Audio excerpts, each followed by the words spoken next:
Boa noite a todos, está entrando no ar o programa Chá em Movimento pela Rádio Ativa 98,7 FM, diretamente pelo YouTube, toda quarta-feira, a partir das 20 horas.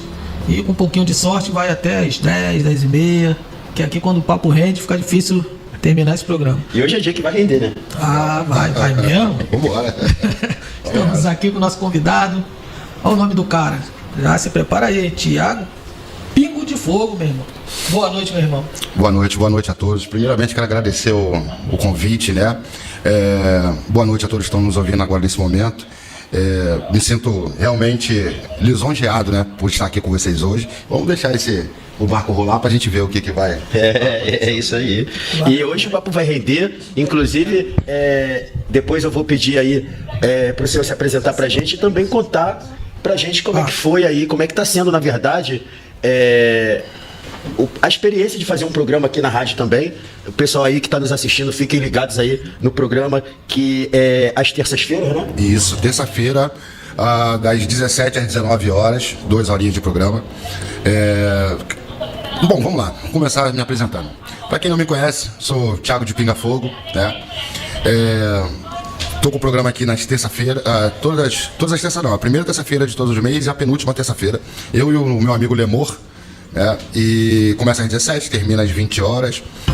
E assim, a experiência de estar fazendo um programa aqui é maravilhosa, porque a gente bate um papo, a gente aprende um pouco, a gente compartilha, né, o que a gente conhece um pouco, e isso engrandece não só o programa, não só a rádio, mas a gente também, né, que a gente acaba absorvendo um pouco desse conhecimento, e como a gente sabe, né, conhecimento ele nunca é demais.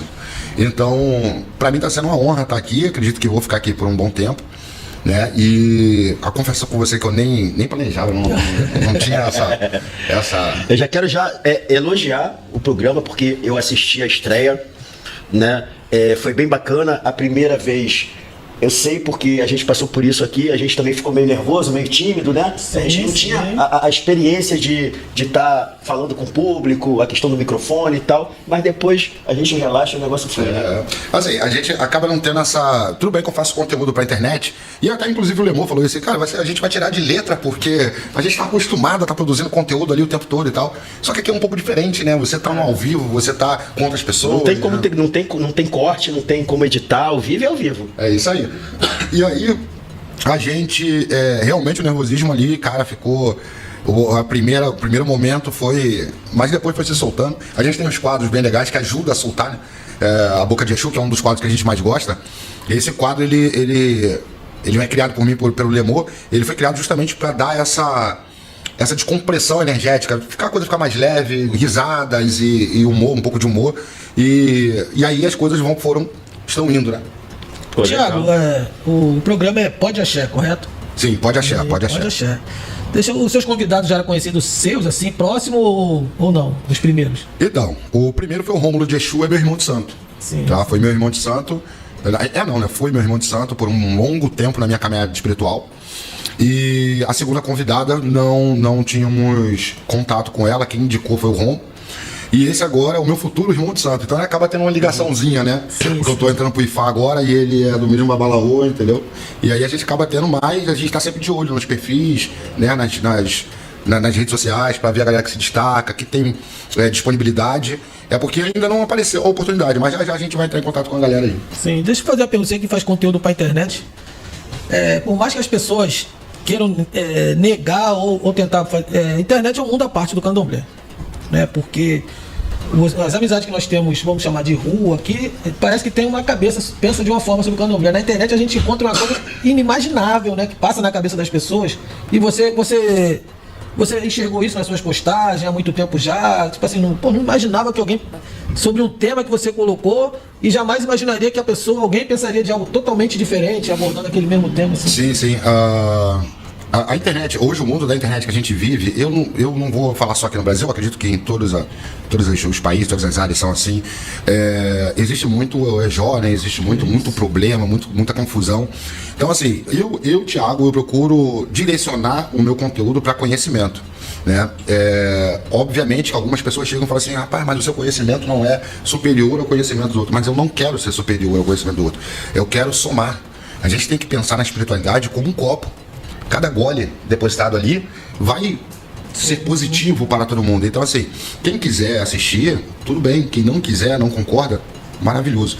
Mas isso acontece quase que diariamente. Então, chega uma pessoa e discorda ali. Tudo bem que os meus conteúdos, quem está assistindo aí, que quiser depois dar uma olhada nos meus perfis e tal, os meus conteúdos eu não deixo muita brecha para essa discordância. Então, assim, para a pessoa ela chegar, pegar um conteúdo meu, ir para a internet, discordar de mim, ela vai ter que ter uma base. Ficar debatendo, rendendo o assunto, né? Ela vai ter que ter uma base muito grande ali. E se ela tiver essa base muito grande, eu sou o primeiro a reconhecer e falar: meu amigo, eu vou colar com você, eu vou aprender com você. Porque eu acho que esse é o sentido, né? Então, a gente tenta aí fazer um conteúdo que vai trazer um pouco de qualidade aí. A minha preocupação maior hoje são os mais novos. Porque a internet é uma terra que hoje está sem lei. Então todo mundo fala aquilo que quer, como quer, mas ninguém esclarece o que de fato causou a nossa dúvida quando a gente chegou. Porque todo mundo quando chega tem uma quantidade de dúvidas monstruosas. E a maioria dessas dúvidas não é como raspar o orixá, não é como agradar o Xum, Xangô, não é isso. A maior dúvida é: por que do padê? Por que do copo com água com vela? E a vela? O que significa isso? E você não vê ninguém na internet trazendo o básico do básico para que a pessoa ela tenha chão, né, para continuar e desmistificar muita coisa, né? Como hoje em dia aí tem muito Exu indo em podcast, muita coisa louca acontecendo e não tem ninguém desmistificando. Aí fica aquele Jó: eu discordo de você, mas eu não coloco o porquê que eu estou discordando de você. Eu só discordo, né? Vamos pegar essa pauta aí muito boa, que eu via nela, mas você já antecipou. O que o senhor pensa, não assim, não vou falar não que em aspas, religião, doutrina, né? Mas algo muito pessoal. O que o senhor entende dessas pessoas que viram Exu e tá numa live e o senhor acha que o Exu é isso mesmo? Tem algum problema? Ou a gente que doutrina não fazer isso, ou a gente que acha que isso tá errado? Eu fiz 10 vídeos e apaguei os 10 vídeos antes e não subi o conteúdo falando sobre isso. Porque como eu virei meu conteúdo para o conhecimento, eu falei: vou ficar longe do EJ e não quero. Mas é um tema bom que eu gostaria de falar, que isso fica aqui. Então, assim, o que mais a gente vê dentro dessas postagens hoje são pessoas defendendo e pessoas atacando. E aí a gente precisa dissecar isso e entender cada lado, né? As pessoas que defendem botam como âncora, como ponto de referência, o seu 7 da lira. Um Exu que foi no chacrinha. Sim. Né? E as pessoas que atacam falam: que dali foi um momento especial da história. Eu fico num momento especial da história. Porque o Exu 7 da lira, ele foi num programa de televisão, mas naquele momento histórico havia necessidade de desmistificar o que era Exu. De mostrar para o Brasil o que é Exu. E a potência energética desse Exu era tão forte que, segundo boatos da época, a primeira dama incorporou na Pombagira, lá, assistindo o Exu 7 da lira no programa. E outras pessoas relataram sentir a vibração. Agora a gente pula para o mundo de hoje. Você não sente nada.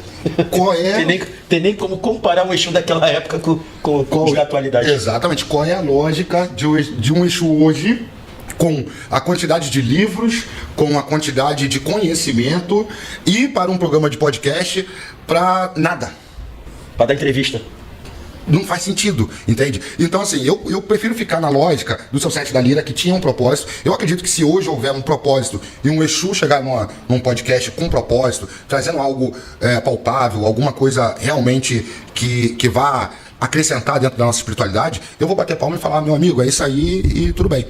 Agora, incorporar Exu num podcast para absolutamente nada, para zero, para hype de internet, para visualização, para engajamento de internet, eu acho horrível isso. E para falar coisas que você, quando ouve, você fala: Exu, é uma pessoa fantasiada mas é isso que eu ia perguntar. O senhor acredita que não tem Exu ali? Sim, eu acredito que não tem Exu ali. Exu não vai se prestar a isso. O que eu tenho uma série de pontos que eu tento desmistificar dentro dos meus conteúdos. Um deles é essa roupa de Exu, esse posicionamento, essa energia de Exu, né? Que hoje, Exu, vocês desculpem, mas eu vou, né? Hoje, Exu virou cachaceiro, pedinte de comida e agressor de pessoas. É o que Exu virou hoje. Conveniente com cavalo? Exatamente. E Exu não é isso. Exu não é isso. Entidade nenhuma é isso. Nem caboclo, nem preto velho, nem criança. Não é isso. Entende? Então, além disso, eu venho tentando desmistificar essa questão de Exu é um morto de fome que vive toda semana pedindo um padê para fazer sua vida andar, mas sua vida não sai do lugar, mas toda semana você tem que fazer um padê. Então, são temas que eu venho tentando. Então, assim, na minha concepção, se esse Exu, ele foi ali com o intuito de nada, não tem nada. Não tem lógica um Exu chegar dentro de um podcast para responder, igual eu estou fazendo aqui, né, respondendo a vocês algumas questões, se eu posso fazer. A não ser que o Exu ele desça aqui e ele vai falar sobre a guerra do Irã. E vai trazer uma notícia bombástica, alguma coisa que realmente vai fazer uma revelação. Uma revelação. Fora isso, gente, não vai mudar a vida de ninguém, não muda a vida do apresentador, não muda a vida do entrevistado, das pessoas que estão ouvindo, não muda nada. Então, se não muda nada, não tem nada. Porque quando o Exu está presente, ele muda. Ele muda a vida daquelas pessoas que estão ali ao redor dele. Então, se não mudou nada, não tem nada. Pra mim não tem nada. Tem nada? E o que o senhor acha, por exemplo, de Exu que passou a vida toda na Umbanda, satisfeito com aquilo ali, só bebendo e fumando, né? Nunca comeu uma galinha, mas quando chega no Candomblé é logo um cabrito. Como se explica esse fenômeno? Bom, primeiro que é um fenômeno quase inexplicável, né? Porque, vamos lá, pra gente conseguir chegar na totalidade dessa pergunta, a gente precisa entender, aliás, a gente precisa dissecar as vertentes. Então, Umbanda é Umbanda, Candomblé é Candomblé, né? O Exu que está na Umbanda, que foi pro Candomblé, ele não deixou de existir, ele vai continuar sendo o mesmo. Então, assim, uma das duas coisas, tá? Primeiro, ou ele já estava descontente e já estava querendo isso e fez essa transição junto com o médico, falou com ele, meu filho, chega, não dá mais aqui, vambora, que a gente precisa, né, chegar até onde você precisa chegar. Ou, quando esse médico fez a transição, esse espírito mudou, porque aí a gente vai dissecar a falange. Tranca-rua é o nome do primeiro espírito que baixou, que viveu e originou a falange. Todos os outros são espíritos diferentes. Então, pode existir essa troca, né? Mas não é normal. Geralmente é o próprio Exu que faz essa... Que se adapta ao novo ambiente, né? Isso aí. Se adapta ao novo ambiente, só que assim, eu discordo. A forma de culto que é diferente, né? Também da Umbanda para o Candomblé. Só que, assim, eu discordo dessa questão dele já vir de cara pedindo cabrito. Eu acho que vai precisar ali do momento, do período dele dentro do Candomblé, e uma hora vai chegar a hora do corte lá de 4 patas dele, bonitinho. Agora, saiu daqui, hoje, no dia seguinte, tá aqui, já exigindo um cabrito, peraí, meu amigo. Peraí, vamos com calma. Foram muitos anos de fome lá na outra vertente, né? Aí já chega logo pedindo um banquete. Eu acho que qualquer coisa que foge chamar de normalidade tem que ter um porquê, né? Sim. Se chegar e falar o porquê que tem que vir um bicho de 4 pés. Fazer outra pergunta não, vamos. Aqui não é pergunta, não estamos tentando mudar nada, mas assim, eu não é que eu sou de um tempo, acho que há pouco tempo atrás, as pessoas que. Exu que a gente fala de famoso quá, catiço, né? Sim. Então a maioria das pessoas que não incorporava, Exu encostava, na maioria para fazer a pessoa passar vergonha.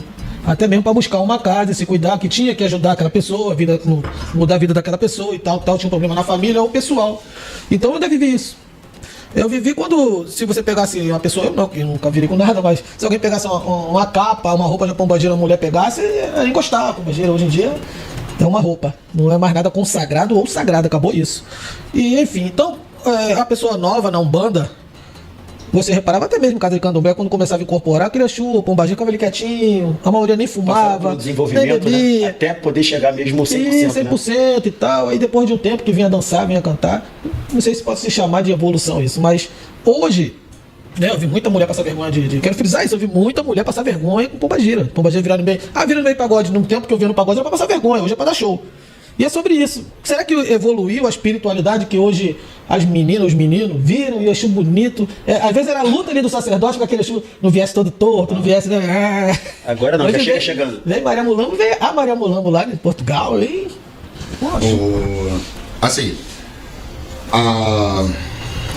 de início, de começo, já falo, hoje em dia o que acontece é falta de conhecimento e 100% não, mas vou colocar aqui 98% a 97% das vezes é a pessoa querendo agir daquela forma ali. Eu passei por esse período também, eu tô com 4-2, eu faço esse ano 20 anos de santo e eu era ateu antes de entrar na religião e quem me levou para a religião foi seu Zé Pilintra. E ele desceu a primeira vez e ele falou: avisa o meu menino que acabou a brincadeira. A partir de agora ele vai ter que se cuidar, que ele tem uma missão a cumprir. E ó, avisa ele que ele é ateu, né? Então avisa ele que se ele não se cuidar, toda vez que tiver um copo de cerveja e um batuque do lado, eu tô lá. Tô lá. E ó, foram 8 meses de sufoco, vergonha, meus amigos se afastaram, uma série de coisas aconteceram na minha vida, até eu falar assim, cara, chega, eu vou procurar ajuda, eu não aguento mais. Fui atrás de uma casa, encontrei minha primeira mãe de santo, as coisas foram se acertando, eu fui conhecendo a religião, comecei a estudar a religião, me apaixonei pela religião, larguei esse negócio de ateu de lado e fui começar a ter um pouco de fé. Hoje isso não acontece mais. Hoje uma pessoa ela chega dentro da religião, 2 meses depois ela tá depois ela tem entrado pra religião, 2 meses depois ela tá no pagode recebendo Exu. E qual é o sentido, se ela tem a casa espiritual dela, o espaço ali pra poder receber a entidade dela, qual é o sentido que essa pessoa tem de estar no meio do pagode recebendo Exu dela? Não faz nenhum sentido. Antigamente, como o senhor disse, isso era feito para dar uma coça na gente, era para mostrar pra gente que eles eram vivos, que eles estavam ali. Hoje, 98% das vezes, não é só para mostrar, é só para falar. O senhor quer ver uma coisa interessante? Há 15 anos, 10 anos, não vou muito longe não, mas há 10 anos atrás você ia na Lapa, você até via uma movimentação ou outra ali de uma entidade e tal. Hoje em dia tu vai na Lapa, virou o ponto de encontro do baile. Todo mundo fantasiado, andando de um lado pro outro, tipo uma gira de Exu. Eu paro essa figura e falo assim, meu Deus do céu, o que tá acontecendo com a nossa religião? Depois que inventaram a osmose não, como é que é o nome? Simbiose. Simbiose. Depois que falaram da simbiose, todo mundo quer ser o Exu. Todo mundo quer, o Exu ele tá ficando de lado. Então assim, por isso que a gente tá vendo acontecer aí Exu no podcast, Exu recebendo iPhone, a Pombagira recebendo iPhone, Exu agredindo os outros, porque as pessoas perderam aquela capacidade de entender que eu sou eu e a minha entidade é a minha entidade. São duas consciências totalmente diferentes. E isso tem um porquê. Porque eu não consigo ser minha entidade pela sabedoria que ela tem. Eu acho que eu não consigo alcançar sabedoria enquanto vivo. Eu acho que eu vou precisar de umas 3 ou 4 encarnações ali arrastando. Isso se eu resolver ouvir ela. Então eu não consigo ser ela. Então assim, na minha concepção, nossa religião hoje tá te arrastando. É complicado. Vou te falar, cara, eu tenho lembranças assim. Eu tenho umas coisas cruel que eu vi, mas me fala assim, algo meio, não sei se tosco, né? Em respeito às pessoas envolvidas nisso. Uma vez estava numa Umbanda, aí eu sempre vi quando o Exu ia sair de dentro da casa, do barracão. Hoje em dia todo mundo tem barracão lindo. Antigamente a Umbanda era muito em casa, um espaço muito pequeno. Hoje em dia todo mundo tem palácio, filho. Eu fui num outro podcast semana passada e eu falei sobre isso, a macumba carioca. Antigamente era macumba carioca. Era dentro de casa, era a tiazinha benzendo, era a preta velha descendo, curando ali com vela, copo com água. Aí, bem, eu costumo fazer, a gente, acho que cada bairro teve uma experiência diferente na mesma religião, enfim. Então, o pessoal mais próximo de mim ali, eu ouvia, né, que eram os mais velhos, eu tava ali mais de curioso, novo. O Exu cair na rua, cara, já era um desespero, vamos lá ver, toma conta. A pessoa tinha medo. Aí uma vez, cara, tava num morro muito alto, velho. Aí uma senhora, já com seus 50 anos vindo, né, não sei de que tava virada. Aí tava falando, daqui a pouco se jogou, saiu rolando a ladeira, velho. Aquela senhorinha aí, pô, segura, e a gente atrás, caraca, a mulher vai morrer, velho. Aí levantava o Exu, se jogava de novo, meu amigo.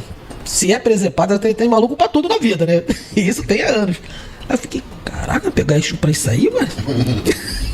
Entendeu? Eu já vi, cara, Exu pegar um vergalhão e enfiar no pulso assim, velho. Tava atravessado, parceiro. Eu ficava assim, daqui pro hospital. Ficava olhando assim, falei, vai dar merda. Entendeu? Então eu já vi cada coisa sinistra. Aí já vamos nos anos 2000. Uma passagem assim, também tava numa festa. O rapaz lá pegou o malandro. Os garotinhos, rapaz bonito, né? Tudo bonitão, tirou a camisa de calça, aquela pá. Quando a gente tá vindo embora da festa de Exu, tá o malandro lá na praça bebendo cerveja com a mulherada em volta pagando cerveja. Eu falei, por que eu não viro, meu Deus? Eu tinha que receber alguma coisa, olha. Era cercado de mulher pagando e o malandro. Ainda pagando cerveja? Pagando cerveja. E o malandro lá dando consulta. Ele é que é malandro, tá, né, gente? Cara, olha, eu sei lá, meu irmão. Eu já vi muita presepada, já vi também muita. Então é uma diferença muito grande, né? O antes de 2000 e depois de 2000. Muito. Acho que pra arredondar assim, acho que pode botar no 2000, cara. Acho que até os 2000 já tinha muita coisa, sempre teve. Mas acho que da internet pra cá, não digo nem Orkut, mas depois do Orkut, se você tiver uma data mais ou menos, que a gente começou a ver essa explosão. Eu acredito que ali 2010, 2008, 2007, as coisas começaram a se perder, né, um pouco. Aí vem um surgimento de... que antigamente a gente tinha ali a Umbanda, o Candomblé, as nações de Candomblé, aí vem Umbanda disso, Umbanda daquilo outro, aí vem Quimbanda, aí vem não sei o que, e isso acaba desorientando a pessoa que está chegando. Então assim, vou dar um exemplo, tá? A casa dele tem um procedimento, e esse procedimento é da raiz dele, é da família religiosa dele. A minha casa tem um e a sua casa tem outro. Hoje, se eu falo, olha, vou fazer tal procedimento na minha casa, não é o caso aqui, mas o outro já fala, mas isso tá errado, eu nunca vi isso acontecer. Por causa da vertente. Isso está acontecendo dentro da Umbanda hoje. Hoje nós temos, são 108 vertentes catalogadas de Umbanda. 108. Muita coisa, tá? Aí nós temos Umbanda Sagrada, as mais famosas. Umbanda Sagrada, Umbanda Branca, que é a Umbanda de mesa, né? Aí nós vamos para o Molocô. Aí nós vamos para Umbanda Raiz. Aí nós vamos para Umbanda Universalista, Umbanda Orientalista, e lá vai. Na minha vertente religiosa é Umbanda Raiz, é a antiga macumba carioca, tá? Então, dentro da minha, como eu falei no último podcast, dentro da minha Umbanda, existe a imolação animal, porém não passa de um frango. Então a gente não corta 4 patas, nada disso, nenhum outro tipo de animal. É só o franguinho e acabou. E aí o cara da Umbanda Branca, ele olha e fala assim, mas a Umbanda não tem corte. Tem corte, sim.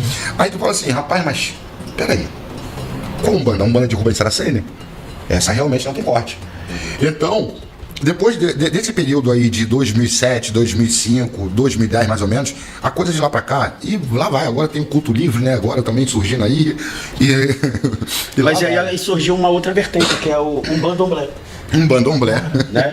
Que veste santos idênticos, usando as vestes de orixá de Candomblé. Né? Santos que nunca existiram na Umbanda, como Loguedé, por exemplo, Loguedé, o Xumaré, Obá, Euá, né? Hoje em dia tem vertentes de Umbanda que tem tudo isso. E aí eu falo pro senhor, existe um limite para o erro, né? O procedimento da casa dele não está errado, porque tem base e tem fundamento. Quando isso sai desse limite, isso é um erro. Então você pegar um orixá iorubá, tá? Iorubano, da nação Queto, e introduzir dentro da Umbanda, sem o menor preparo, de um jeito totalmente desleixado. Isso é um erro. Isso não é um fundamento diferente. Isso é um erro. E é aí que a gente tem que realmente vir corrigindo. Olha, gente, não dá, não tem como. A Umbanda não tem como cuidar desses orixás, como o Loguedé, não tem como cuidar desses orixás, porque os fundamentos, a raiz desse orixá está em outra vertente, está lá. Nós temos aqui nosso Ogum, nossa Iemanjá, que são, eu odeio essa palavra, tá? Falangeiros, eu odeio. Os falangeiros de Umbanda, tá aqui Ogum, Oxum, Iemanjá, Xangô, por aí vai. Então, isso é base religiosa. Saiu da base religiosa, saiu do fundamento, é erro. É erro, é o que eu te falo. Eu sou de macumba carioca, da minha vertente religiosa, tá? Hoje em dia a gente fala mais abertamente de macumba carioca. Antigamente não tinha como falar. Se alguém falar assim, eu sou de macumba carioca, a pessoa fala assim, você é maluco, você não é de nada. Mas hoje dá para se falar mais sobre isso, sobre macumba carioca. Na minha vertente, eu tenho aí esse convidado que vai vir no meu próximo programa, que ele também é de macumba carioca. Mas a vertente dele é um pouco diferente. Ele é de Fá, ele é iniciado, ele é babalaú. Então ele já tem um certo procedimento ali para cortar 4 patas, para poder fazer acontecer. Eu não sou iniciado em Fá.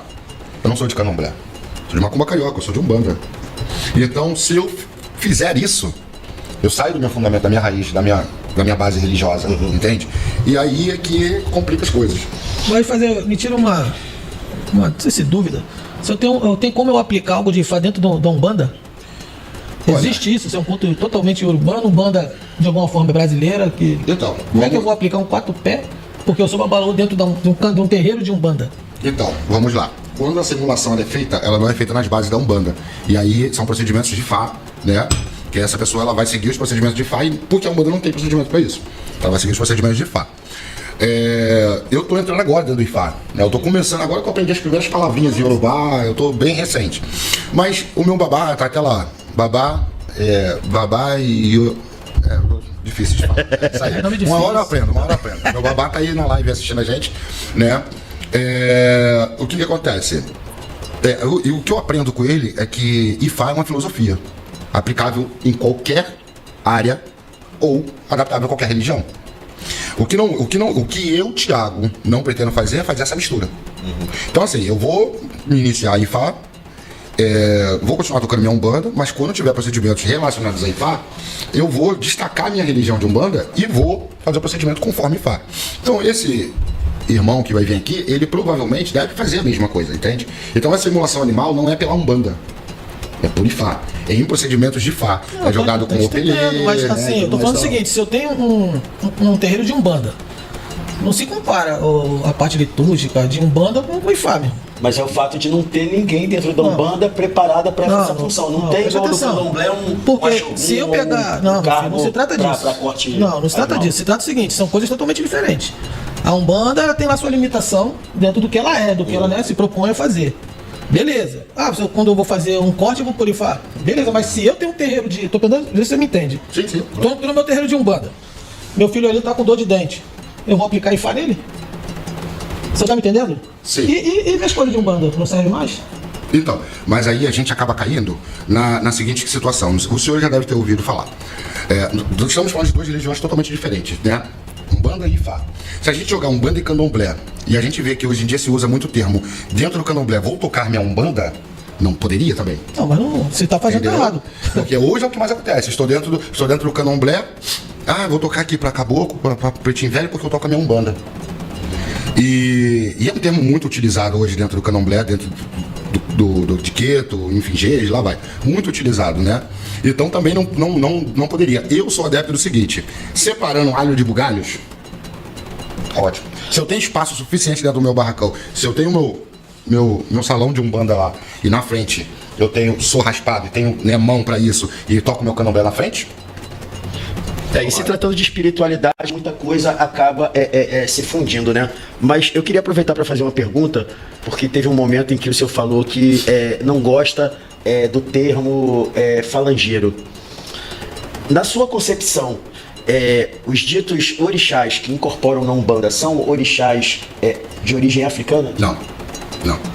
Então, nesse caso, pode ser chamado então de falangeiro. Sim, é aceitável a nomenclatura. Tem outra nomenclatura. Não, essa nomenclatura é aceitável, porém precisa ser corrigida, né? O que acontece? Falangeiros faz menção ao exército europeu que tinha as falanges e tudo mais e tal, né? Então, a nomenclatura, esse nome, eu, Thiago, não concordo. Não são os mesmos orixás. Os orixás de Candomblé, com o orixá da Umbanda, não é, né? Isso é óbvio, né? A gente vê ali o cuidado. Mas tem um bandista que jura que é a mesma coisa, sendo que cultuado de forma diferente. Cultuado de formas diferentes. Não é a mesma coisa, né? E a gente precisa entender isso. Eu acho que essa é uma das lutas para poder fazer a maioria da galera de Umbanda abrir um pouco a mente e entender que não é a mesma coisa, né? A Oxum que desce, né, com a mãozinha assim, não é a Oxum do Candomblé que sai, né, dançando e tal, não é a mesma coisa, os ritos são diferentes e as pessoas precisam entender quem são esses seres, né? Eu tenho uma fala, eu não vou falar, eu tô com um corte pra sair muito polêmico, que eu sei que vai sair sobre esse assunto. Sobre esse assunto, muito polêmico, mas eu vou aqui tentar direcionar pra lá. Na minha concepção, os orixás são representantes da força da natureza na Umbanda, beleza? Representantes da força da natureza na Umbanda. Porém, se a gente for analisar tratamento, enfim, uma série de coisas ali entre linhas, você vai conseguir entender que, na realidade, essas não podemos nem dizer completamente que é divindade, mas eu posso colocar como entidade, né? Essas entidades, de fato, são o literal da palavra, entidade, pessoas que, antepassados nossos, que tiveram vida na Terra. Exatamente, tiveram vida na Terra. Então, as pessoas precisam entender essa diferença litúrgica, né? Não tem como comparar uma coisa com a outra se a liturgia é diferente. Eu vou botar um exemplo pro senhor, tá? É a mesma coisa de eu estar na faculdade de medicina tentando operar uma nave espacial. Entende? São coisas totalmente diferentes que não deveria, em momento algum, se entrelaçarem. Cada um com sua liturgia, tá ótimo, sempre funcionou, né? E eu acho que assim deveria permanecer. Deixa eu pegar essa pegada aqui do Candomblé com o Bandomblé, né? Vou começar com uma pergunta pro senhor e depois eu emendo. Vamos dizer assim, a fundação de uma casa de Umbanda, ela é baseada em entidades. A fundação da casa ou a fundação mesmo, a criação de uma casa? O senhor vai fundamentar ali uma casa de Umbanda. Ela é baseada em entidades? Baseada em entidades. O candomblé não. O candomblé é o contrário. Limpa o terreiro para não ter a força das entidades. Isso aí, exatamente. Se cultua a entidade, mas a entidade não pode se prevalecer ali naquele espaço. Isso aí. Eu vou chegar no candomblé. Fulano, mesmo passando ano, todo mundo fala que passou por Umbanda só porque recebeu a sua entidade, o Pombagira Exu, né? Aí tu fala, fulano era de Umbanda, nunca nem passou.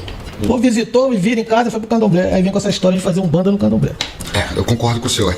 Mas, beleza. O que acontece? Um bandomblé, por que eu perguntei isso pro senhor? Um bandomblé, na prática, não existe por conta da fundamentação. Então não tem como existir um bandomblé. Mas tem, fulano vira com Exu, fulano vira com Pombagira. Beleza, vira.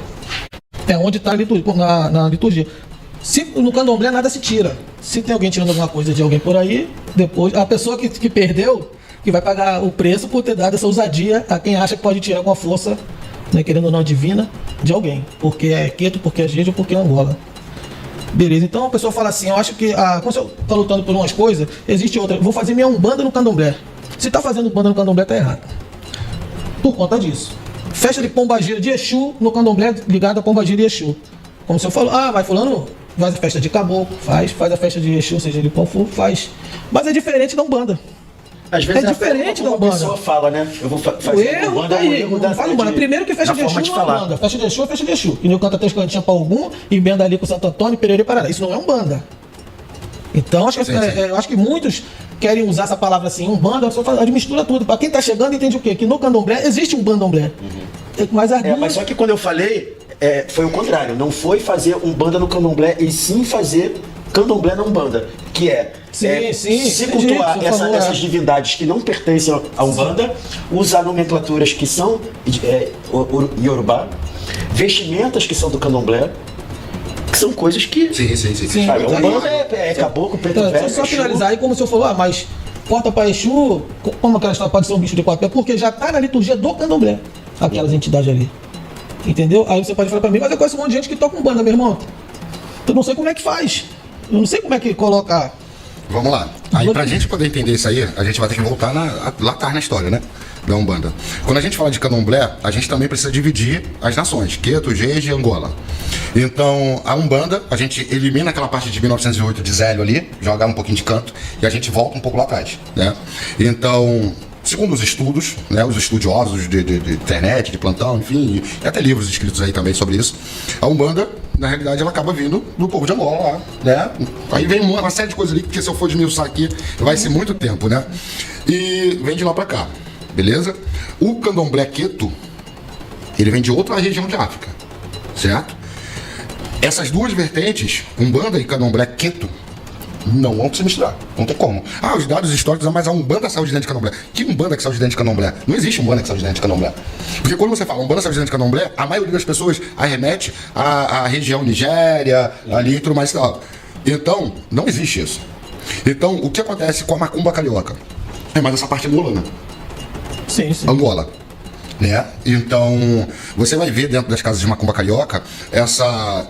Não se culta ao orixá, tá, gente? Pelo amor de Deus, isso aí não existe. Vamos deixar definitivamente aqui cravado que isso não existe na Umbanda. Eu ia chegar lá porque eu assisti um podcast onde você tratou desse assunto, inclusive elucidando para muita gente que tem essa dúvida de não saber diferenciar o que é essa Umbanda branca, no caso, dessa macumba carioca, que não é Umbanda, que é uma coisa realmente... É uma coisa mais velha, isso aí, uma coisa mais velha. Bem anterior à Umbanda. Bem anterior à Umbanda. E aí, quando a gente começa a entender que a Umbanda, como algumas pessoas, alguns intelectuais falam, a Umbanda deriva da palavra Umbanda, né? Ou Umbanda, que vem de Angola, não sei o quê, um dialeto banto e tudo mais e tal. Só que até 1908, isso era impopular. Não existia esse tratamento de Umbanda ou Umbanda, não existia isso. Após Hélio, aí surge lá, que aí vem algumas divergências, Alabanda, e não sei o que, e tudo mais e tal. Até chegar no nome de Umbanda de hoje. Então, Se a gente eliminar essa parte de Zélio, a gente vai esbarrar na macumba carioca, na cabula, nos calunduns e tudo mais e tal. E, inclusive, eu tava até falando com meus filhos santos, eu tava dando do jeito que eu faço nos meus vídeos, eu converso com meus filhos também. E eu tava passando pra eles que, hoje em dia, uma das religiões mais populares aqui no Brasil é a quimbanda. Né? E muito se entende a quimbanda como algo mais antigo do que a umbanda. Só que na grande realidade, são religiões que saem da mesma raiz. Quase que no mesmo período. Quase que esbarrando uma na outra. Né? Então, quando a gente vai ver isso daí, que é hoje em dia, porque antigamente você pegava um terreiro de macumba carioca, que da minha mãe de santo, da minha ex-mãe de santo, pegava um terreiro de macumba carioca, você entrava e falava assim, rapaz, eu não tô entendendo muita coisa. Porque se acostumou o povo a botar o joelho no chão e rezar Ave Maria na Umbanda Branca. Já acostumou-se o povo a não ter um atabaque e bater na palma da mão e sentar na mesa. E aí quando chega uma Umbanda igual da minha mãe de santo, minha ex-mãe de santo, que o negócio é pegado mesmo, um atabaque rolando a noite toda, e feitiço rolando. E mas essa macumba carioca tinha alguma influência do kardecismo, do catolicismo? Tem sincretismo, tem imagens do santo católico? Vamos lá. A interferência do kardecismo dentro da macumba carioca é quase inexistente. Inclusive, alguns termos como reencarnação, essas coisas, é muito debatido entre a gente, essa questão ainda até hoje é muito debatido, porque é uma visão kardecista. Evolução dos guias, né? Porque o guia, ele vai começar como Exu e ele vai se tornar um não sei o quê, depois ele vai se tornar um caboclo, depois ele vai ascender a orixá e tal. Dentro da macumba carioca isso não existe. Cada guia, cada entidade no seu quadrado, e pronto, acabou. Cada uma tem um porquê. E aí vem o secretismo religioso, né? Algumas casas de macumba carioca não tem mais. Acabou. Porque o secretismo religioso, na realidade, ele não começa a partir de Zélio. Ele começa anterior, com Luísa Pinta. Lá, na época de Luísa Pinta, já tinha o secretismo instalado na cabula. Né? Então, era um meio de eles fugirem da perseguição. Era um meio. Então, algumas casas de macumba carioca, a minha arrasta, tá? O secretismo um pouquinho ainda. Arrasta o secretismo, né? Para os dias de hoje.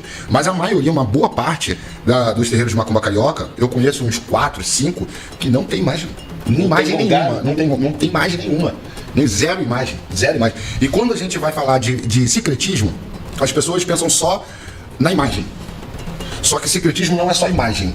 E quando pensa na imagem católica. E não é só a imagem católica. Quando você tira o São Jorge da parede do terreiro e você bota um Ogum, a imagem de Ogum africano, acreditando que aqui você está trazendo africanidade para dentro do terreiro, na realidade você está produzindo secretismo. Porque a imagem de Ogum é aquela.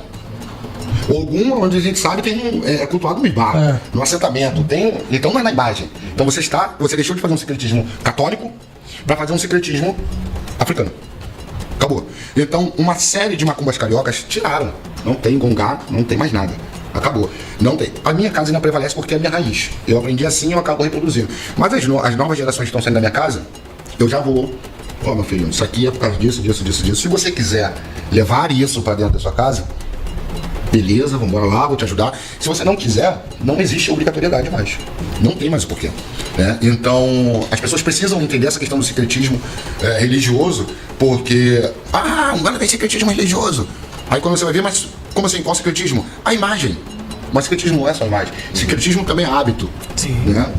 Muita coisa. O senhor conhece anterior uma umbanda que não tivesse orixás, o culto a orixás? Não tem, por causa da existência, da período histórico da existência delas aqui. O que acontece?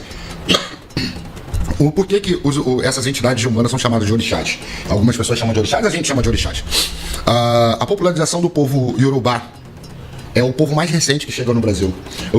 O primeiro povo que chega é o povo banto, 1520. O povo iorubá começa a baixar aqui em 1600, 1700.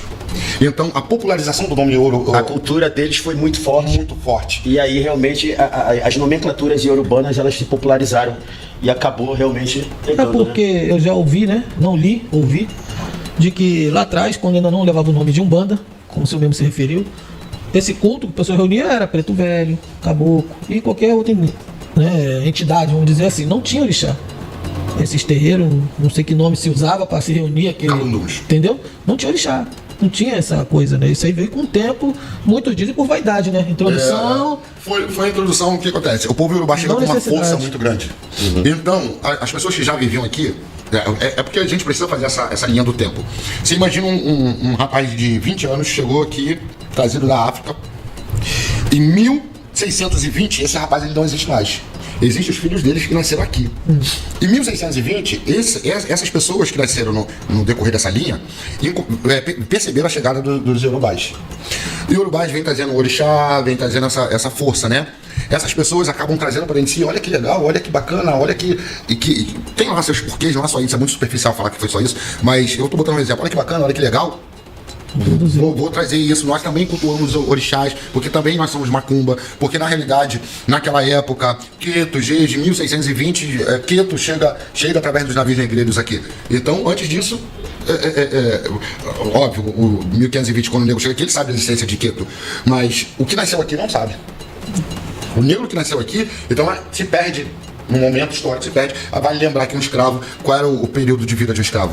20 anos, 25 anos, 30 anos. Tu imagina 100 anos. Quantos escravos não nasceram? Gerações não nasceram para poder chegar nesse ponto, né? Eu vi um documento na TV, um documentário na TVE, aí Quilombos, né? Um cara que vai em Quilombos aqui no Brasil. O cara, ele chegou em um, aí a mais velha tinha acabado de morrer, que eles não usavam o nome de descendente direto, neto ainda, neto. O avô africano, neto. Que estava de frente como fosse África, um vilarejozinho, quilombo pequenininho, eles construíram uma casinha e lá tava os orixás, assim que eles falavam. Aí o rapaz, pode ir lá ver os orixás? Pode. Vamos lá. Aí pega, vou chamar fulano aí, aquela galerinha lá, aquela família. Tava tudo empilhado em cima do outro, assim, preto velho, vamos botar Oxum, Zé Pilinto, mas colado de botar em cima assim do Ibá. Já com o nosso Ibá, que é coisa nossa. E aí o rapaz do documentário, isso aqui é preto velho? Tipo assim, como é que preto velho do lado de Oxum, do lado de... Porque orixá, eu não lembro muito bem os orixás. É orixá. Entendeu? Ela aprendeu que toda energia que vem aqui na Terra é orixá. Porque orixá quer dizer santo. Então ela entende que é tudo santo. O preto velho é o santo. Oxum é o santo. Aí ele ficou filmando, tá tudo aqui, ela tá tudo aqui, da comunidade toda. Não tinha 10 bar. Tudo no mesmo lugar. Um coladinho no outro, em cima do outro, pilhado assim. E isso aí também se dá por causa da mistura das senzalas, né?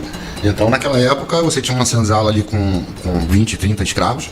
Chegou um navio de 20, 30 escravos de Angola. Chegou um navio da Nigéria. Você comprava mais de 30, 20, misturava todo mundo junto ali. E aí? Como é que vai se fazer o culto? Vai se dividir? Na segunda-feira o culto em 15,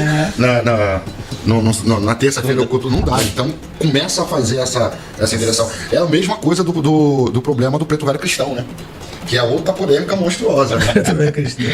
Pessoal, vou mandar um abraço aqui pro querido Lemor, que está aqui nos assistindo e comentando pra caramba aqui. A gente vai dar uma atenção aqui, dar uma lida depois e responder todo mundo. E o Babalô, que você citou aqui, que também não consigo também pronunciar o nome dele, não. Eu fico tentando ler, reler, mas é o Babá Ivan, um agente finíssimo, o Lemor também. Mandar um abraço pro querido Marcelo de Lalu, que também tá nos assistindo. E todos que estão aqui nos cumprimentando aqui, valeu pela audiência. A gente pede que dê aquela compartilhada, dá aquele ok aí. A gente daqui a pouco vai dar um intervalo ali, mas o pessoal não sair, né? Porque é tão rápido, 2 minutos, 3 minutos, 4 minutos, a gente volta. Vou fazer outra pergunta aqui, que tem um rapaz que faz uns podcasts aí, que ele bate nisso, deu muito like lá, né? Com a história de que Exu não é de Umbanda, né? Exu isso aí é outro assunto polêmico. Foi introduzido na Umbanda, etc e tal. É parte da Quimbanda. Vamos lá. Lembra alguns momentos atrás que eu falei que a Quimbanda, ela sai do mesmo tronco da Umbanda. Do mesmo tronco, né? As duas saem ali da mesma coisa. O que aconteceu historicamente é o seguinte. Primeiro, Exu não é de religião nenhuma, tá? Não é de Candomblé, não é de Umbanda, não é de nada. Ah, não é de religião nenhuma. Exu é Exu e pronto, acabou. Ele vai aonde ele quiser e aonde ele quiser. Eu desafiei aí um influenciador grandão aí que entrou numa polêmica, foi cancelado agora há pouco tempo. Eu desafiei ele 7 dias a me lançar um feitiço. Porque ele falou que a Umbanda não tinha Exu, que a Umbanda com Exu não existia. Aí eu falei pra ele, fiz um vídeo e falei assim: meu velho, você tem 7 dias pra me lançar um feitiço e eu cair. Se eu ficar de pé, a gente vai ver quem tem ou quem não tem Exu. Então o que acontece? Ele sai do mesmo tronco. Antes era tudo junto, que Quimbanda e Umbanda eram juntos. Zélio sai com a Umbanda para um lado e a Quimbanda sai com seus adeptos pro outro lado. Então assim, você dizer que a Umbanda não tem Exu é muita falta de entendimento histórico. Porque como é que pode? Eu vou botar um exemplo. Mas antes de haver essa separação, então, como se dava as duas coisas juntas? Tipo, a Umbanda era aqueles dias onde tocava pra Preto Velho. Não se tinha. E nos dias que se tocava pra Exu, aí era Não se Quimbanda. tinha entendimento de Umbanda e Quimbanda. Era uma só religião. Não se tinha entendimento de Umbanda ou Quimbanda. Por quê? Essas duas religiões vêm derivadas do povo de Angola, que o seu... vou te dizer, vou colocar assim grossamente, que eu não estou lembrando agora da palavra, a sua maior especialidade é cultuar os mortos, são os ancestrais. O culto de Angola, África, né, tá mais voltado, obviamente que tem os inquices, mas está mais voltado à ancestralidade. Então, os tatas, né, de Angola e tudo mais tal, antigamente, trouxe isso pra gente, desse culto, né, relacionado aos mortos, aos nossos ancestrais. Então, antes da separação, não se tinha entendimento de Umbanda ou Quimbanda, era tudo uma religião só. E aí surge Zélio, dizendo, opa, peraí, eu vou tirar o atabaque, vou tirar o corte, vou botar umas imagens aqui, vai todo mundo ficar sentado na mesa para nós não fazer barulho, rezando baixo, né? Vamos cantar umas músicas cadenciadas. E do outro lado, nós temos primeiro Tata Tancredo, que vem trazendo um molocô com força, não concorda com o que o Zélio faz. Aí, não, a Umbanda não é isso. A Umbanda nunca foi isso. A Umbanda é... Mas tem uma história de que o caboclo dele, né, do Zélio, que no caso era, se eu não me engano, o seu Sete Flechas, né? Não, o seu... Caboclo das Sete Cruzilhadas. É isso.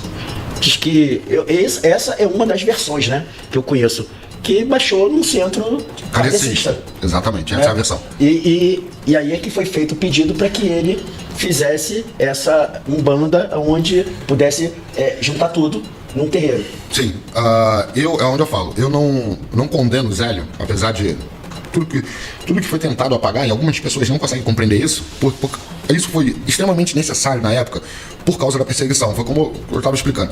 Ele tirou tudo aquilo que... Porque quando a polícia ia bater na porta, era porque tinha barulho de atabaque, era porque estava explícito que era macumba. Então ele tirou tudo aquilo que chamava atenção, tentou embranquecer aquilo o máximo possível para que a religião ela continuasse. Esse caboclo, essa história é real. E a partir dele, Zélio funda 7 tendas, né?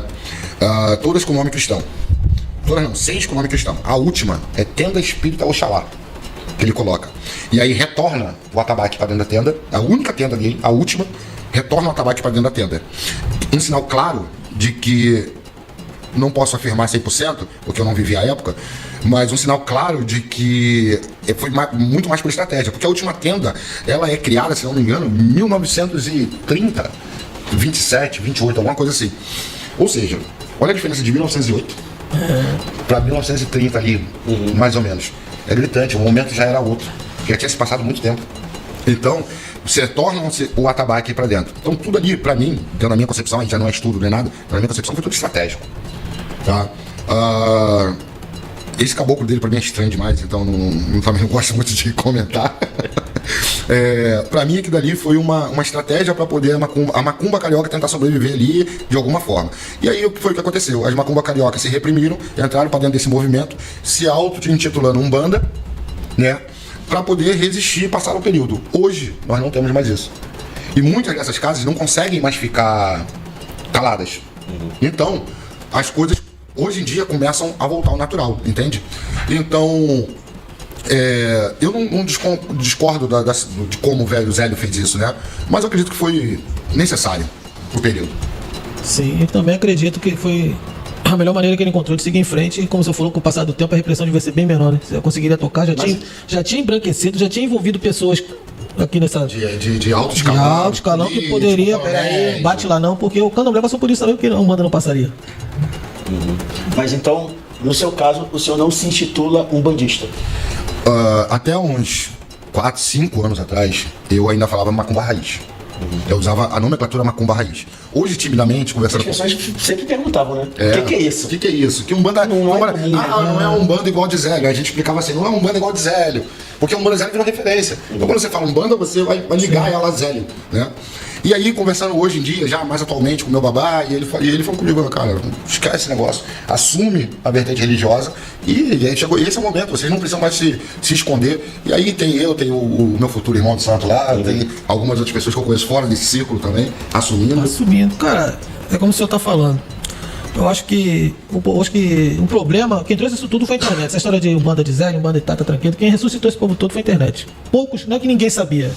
Eu nunca ouvi isso, Umbanda de fulano. Quando alguém separava Umbanda de alguém, era a Umbanda do Jalequinho, a Umbanda de não sei o quê. Era coisa assim, que você via que era o perfil da casa. Mas ninguém questionava se era de Zé, se era de Tata Conflito, se era de não sei o quê, era Umbanda. Entendeu? Eu acho que muitas coisas hoje, até na vida pessoal, nessa luta, hoje, essa história de militância, as pessoas estão separando tudo, cara. Tudo. É que nem antigamente todo mundo era o viado. Era gay, é viado. Hoje em dia, se você falar que alguém é gay, não, sou do LG, o outro eu sou do QI+, eu sou... Pra que isso? E ao mesmo tempo vem com o discurso, juntos somos mais fortes. Se juntos somos mais fortes, o nome só bastaria. Exatamente. Pra todo mundo botar uma faixinha gay, luta, parada gay. É perfeito. O senhor chegou a ver o podcast, não viu? O senhor viu a parte que eu falo... E vou repetir aqui. 98% das umbandas de hoje não são umbanda. 98% dessas umbandas não são umbanda. A umbanda, que pode-se dizer umbanda, é aquela com a mesa, com a oraçãozinha no Pai Nosso, aquela ali foi a umbanda, aquilo ali. O resto... Eu cheguei uma época de 30 anos atrás, mais ou menos, onde eu cheguei a pegar duas vertentes de umbanda, que era essa, que era todo mundo de branco, aquele jalequinho com aquele ponto riscado aqui no bolso, né? Todo de branco. Mas não era mesa não, tinha até atabaque sim, mas era completamente diferente da que eu frequentava, que tinha gongá, né? Tinha as imagens, além de imagens católicas, tinha a imagem de caboclo, de preto velho, né? Tudo junto e misturado, porém era diferente porque já botava saia estampada, já era mais parecido com o candomblé, as mulheres usavam camisol, sabe? Né? Aí o pessoal falava assim, isso não é umbanda, isso é homolocô, é misturado.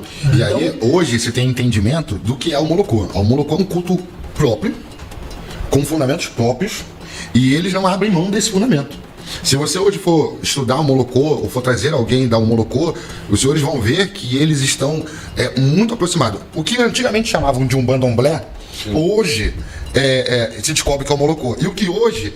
essa bagunça aí realmente é um mandomblé. Porque o homolocô, pelo que eu conheci, a diferença é que ela assenta em bar, ela inicia sem raspar, mas tem iniciação, né?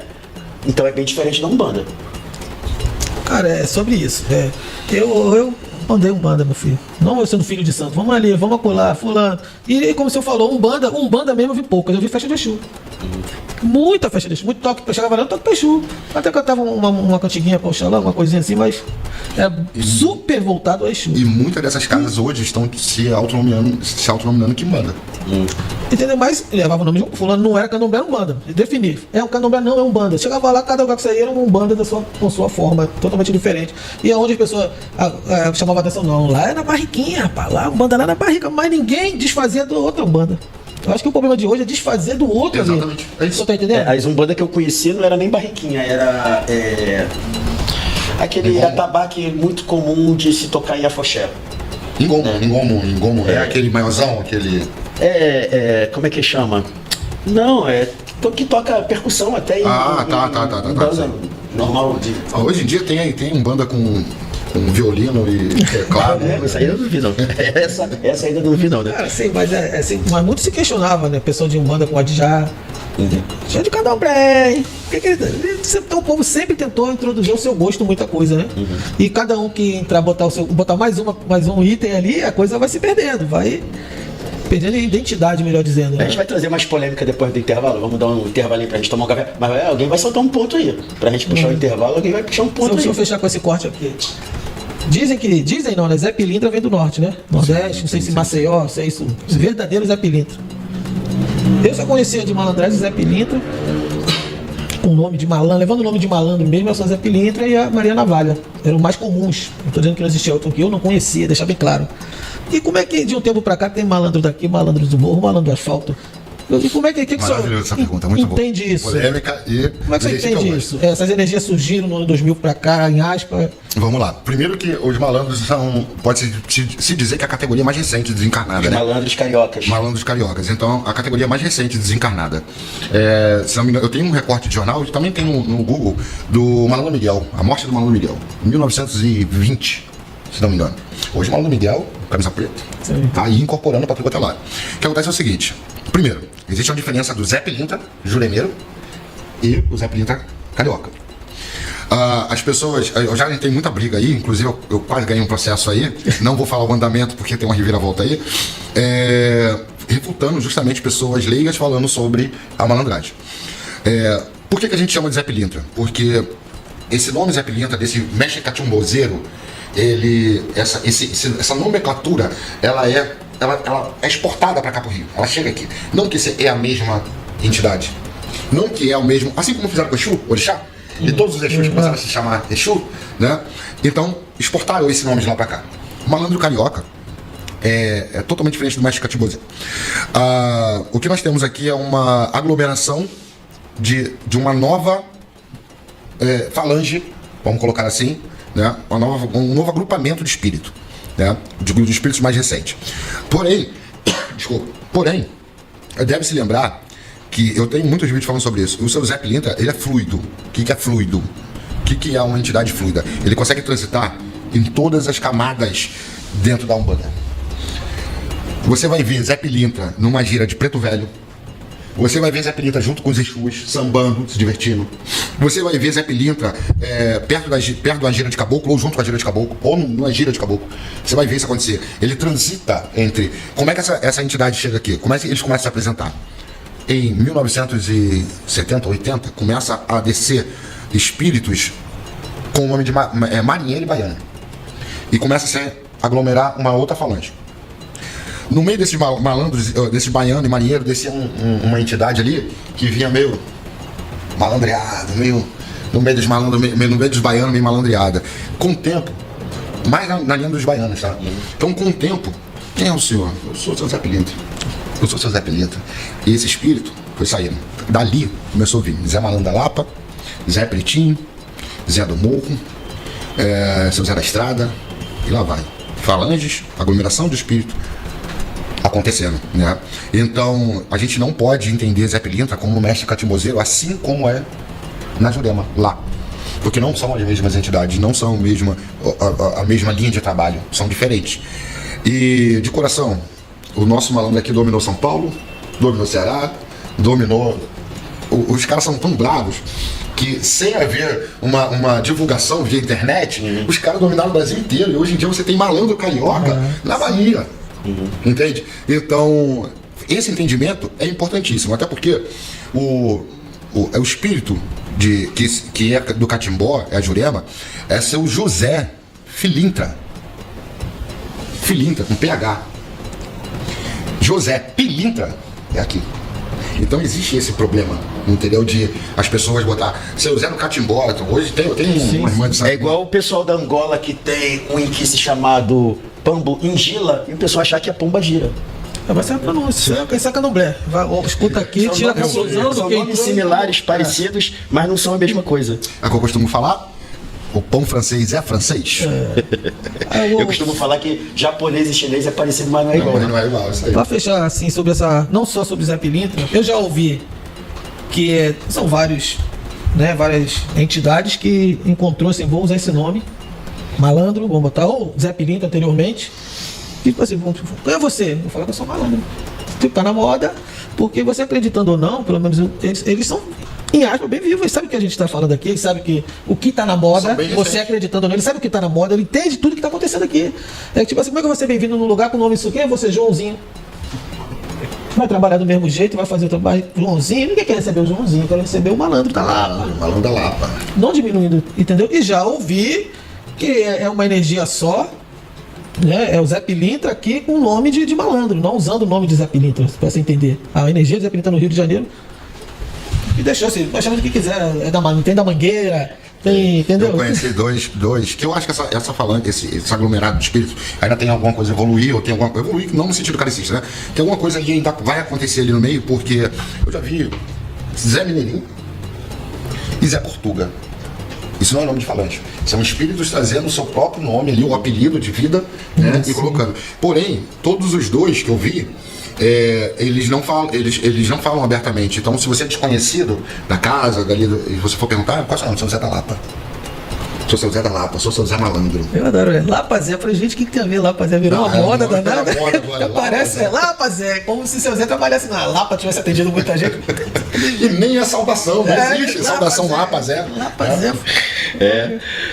O pessoal tem criatividade pra inventar, né? Tu acha que esses malandros são eguns recentes, de que 30 anos pra cá, de pessoas... tem uma galera aí que tá bem pesada, né? Bem... querendo cheirar, querendo fumar. Exatamente, tem uma galera aí. Eu acredito que quando existe entidade numa situação dessa, né? De uso de entorpecentes e excessos sexuais e por aí vai, eu acredito que não é entidade. Não existe nem a entidade em si. Eu acredito que ali já é um misticismo, como eu costumo dizer, um psiquismo. A pessoa acredita que está. Já viu quando você repete uma mentira várias vezes? Seu cérebro se acostuma e começa a acreditar nisso, né? Então, eu não consigo concordar. Eu sei que eles são recentes, mas como eu falei no vídeo que o rapaz tentou me processar, são 100 anos. Se você for ver, se você botar um exemplo, Malandro Miguel, camisa preta, tem um recorte lá e tem toda. O repórter conta a história, o recorte da época, conta toda a história, como que ele foi morto, né? Pelo cabo não sei quem, da polícia e tal. Se você for ver, é 1920, né? Nós estamos em 2026. 106 anos se passaram. Eu não acredito que os espíritos que estão se aglomerando agora morreram há 30 anos atrás. Eu acredito que os espíritos sérios, eles datam desse período. Que aí a gente vai falar da malandragem, eles nascendo ali por 1880 e desencarnando em 1920 ali. Aquele período, 1923, 17, cada um com a sua história. Então, a época que a malandragem, a boemia dominava o Rio de Janeiro. Então, é isso que eu acredito. Eu não acredito Zé usando entorpecente, tendo atitude depravada com mulheres ou até com homens, né? Entidade se prestando ao prazer carnal. Eu bato muito na tecla. Inclusive, algumas pessoas vem tentar me cancelar porque eu uso muito essa frase. Pra mim, Exu não é um morto de fome. Então, quando eu faço um padeiro, eu não tô fazendo comida, eu tô fazendo magia, tô fazendo feitiço, porque eu não acredito que a entidade vai descer com um garfinho de aruanda e sentar ali e comer um bifinho ali. Aqueles elementos foram reunidos para gerar uma energia na qual essa entidade vai manipular o meu favor ou o favor de quem tá fazendo. Entende? Então, eu falo isso e algumas pessoas falam, mas a minha pombagira não come. Rapaz, já morreu. Já que a gente vai direto, então vou emendar nessa pauta aí, porque você já se tornou conhecido nas redes sociais justamente por falar didaticamente desses elementos, coisas que até então ninguém falava, né? O pessoal quer fazer feitiço, ensinar feitiço para os outros para ganhar dinheiro, mas ninguém chega para ensinar o porquê botar pimenta, o porquê botar o bife, o porquê botar cebola, né? E isso é um trabalho que você vem fazendo. Exatamente. Esse trabalho ele aconteceu por acidente, né? Então, deixa eu puxar aqui mais rapidinho. Todo meu conteúdo de rede social aconteceu por acidente, com a briga aí com um influenciador famoso, porque antes o meu conteúdo era pura EJO. Então eu ficava pegando vídeo pra ficar batendo boca e tal. E numa dessas bateção de boca, no final da bateção de boca, uma pessoa virou pra mim e falou assim: tá bom, sabichão, se você sabe tanto, por que você não ensina? Falei, peraí. Peguei e comecei a fazer conteúdo explicando o básico. O que eu faço nas redes sociais é o básico. Eu não vou jamais ensinar um assentamento, a produzir um assentamento em rede social. Eu jamais vou ensinar um procedimento de um oródio ou alguma coisa assim na rede social, porque não cabe. E aí a gente esbarra numa dor, foi como eu te falei no início. As pessoas, elas estão sendo enganadas diariamente, perdendo dinheiro diariamente, com a quantidade monstruosa de elemento na sua frente, elas mesmas podendo estar produzindo aquilo ali, e em vez de ocupar o senhor pelo meu feitiço não funcionar, eu mesmo vou lá e faço. Então, eu acho que por aí que a gente começa a dar base ao iniciante. E eu vou falar pro senhor, não é só iniciante não, que o meu curso tá lotado de famoso aí. Se eu abrir a boca aqui vai falar. Então assim, o iniciante, ele tem uma base para ele seguir. Porque dentro dos barracões hoje, quando não estão voltados ao dinheiro, né? Existe um segredo tão grande que a mãe de santo ou o pai de santo, ele não pode passar para nenhuma geração em momento nenhum. E isso vai se perdendo. Eu tive uma mãe de santo. Eu sou um cara muito curioso, então se sentar comigo hoje e desmontar esse telefone, eu vou ficar aqui assim, ó, olhando e perguntando, mas o que é isso aqui? E vou catar, vou pegar livro. Então eu ficava ali do lado dela. mãe, que é isso aí? Por que isso aqui? Muita coisa eu aprendi com ela, outras coisas eu aprendi posteriormente, muita coisa eu aprendi com ela. E quando eu comecei a fazer, eu percebi essa dor, sabe? Onde as pessoas, para poder fazer um feitiço de prosperidade, estando dentro de um barracão, né?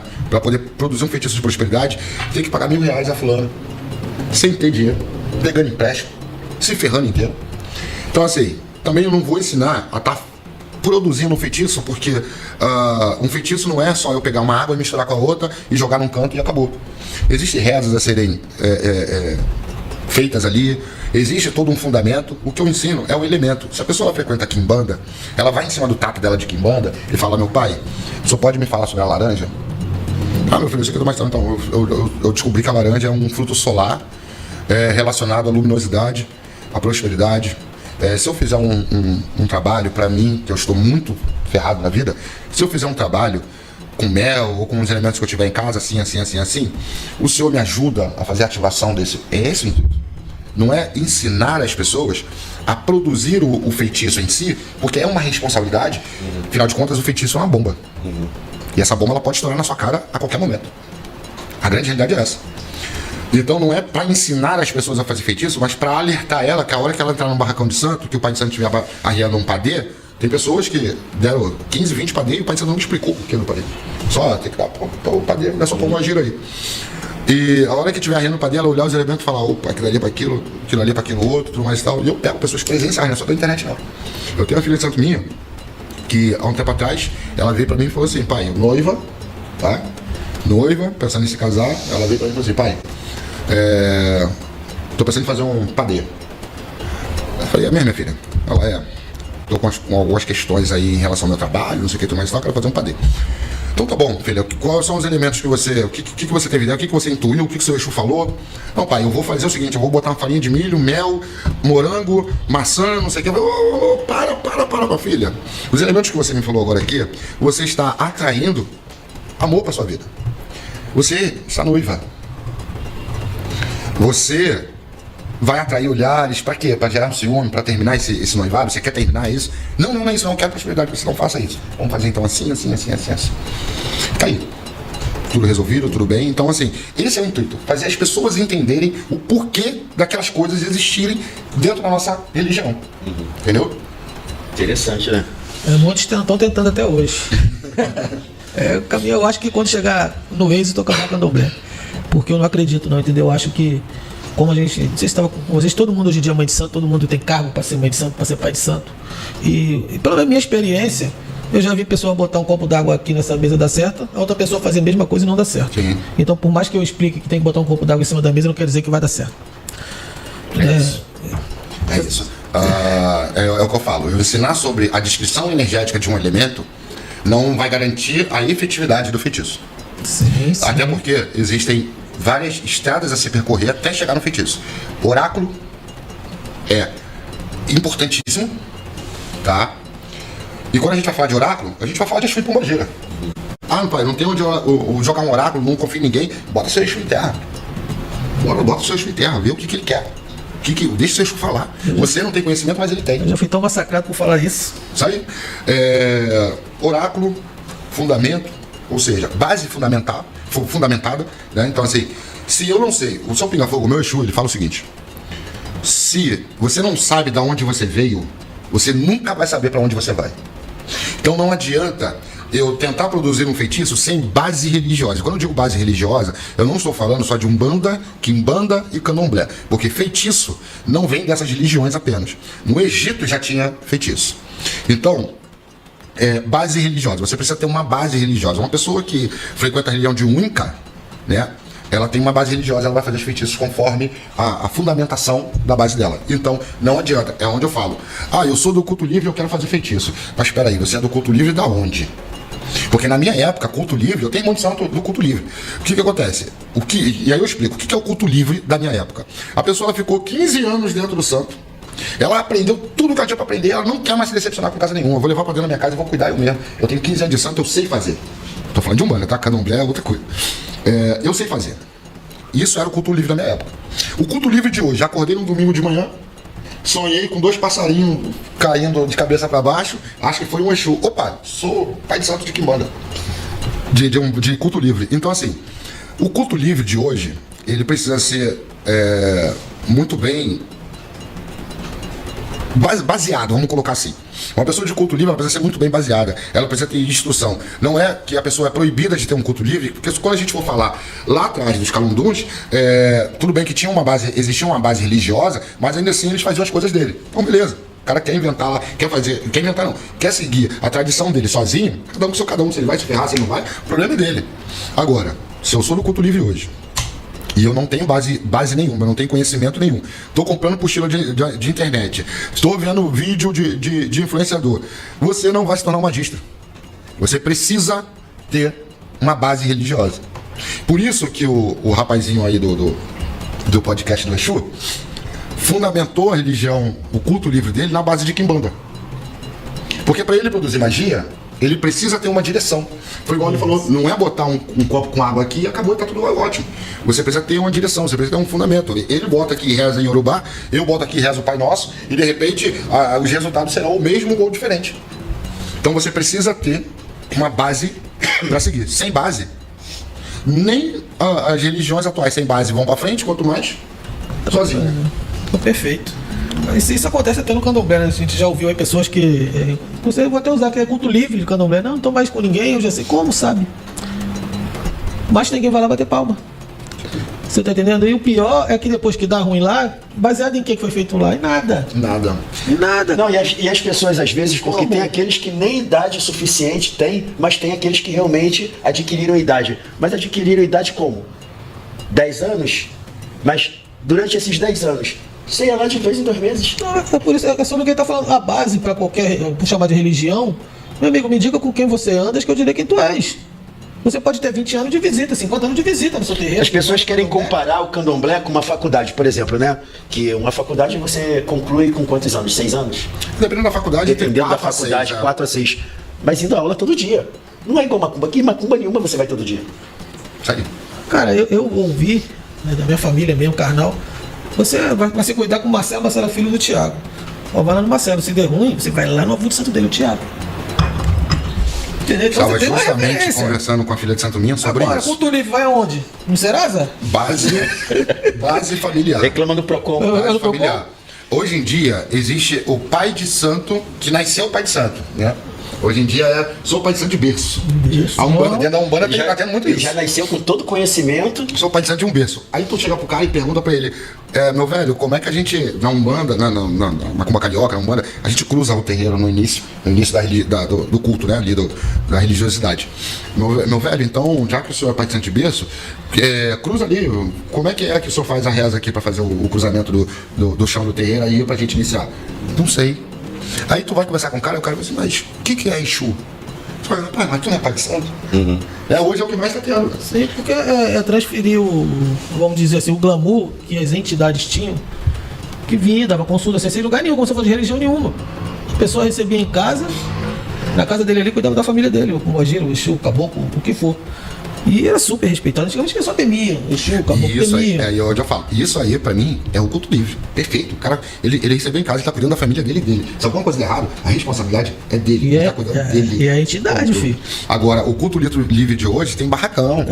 Isso aí. Os caras montam barracão sobre o culto livre, mas tem barracão, tem filho de santo. Tá cobrando pra fazer magia. Com qual base religiosa você tá cobrando? Qual é a base? Porque desde o início dos tempos se faz magia com base. Agora, falando em Exu, né? Que acabou levando essa nomenclatura de Exu em Yorubá. Exu, né? Exu, né? E hoje em dia já estão também querendo desconstruir isso. Consertar de alguma forma esse equívoco, né? E usando outra nomenclatura. Estão chamando de guardiões, compadres, né? Qual é a nomenclatura que você costuma usar para essas entidades? Exu. Eu uso Exu. Eu uso Exu porque... eu não foi como eu falei, eu não vivi aquele período. Então, existe um porquê de ter sido associado, entende? Então, assim, eu posso usar guardião também, não vejo problema nenhum. Eu posso usar compadre e comadre, eu não vejo problema nenhum, né? Na realidade, eu costumo olhar além do rótulo. Então, pra mim,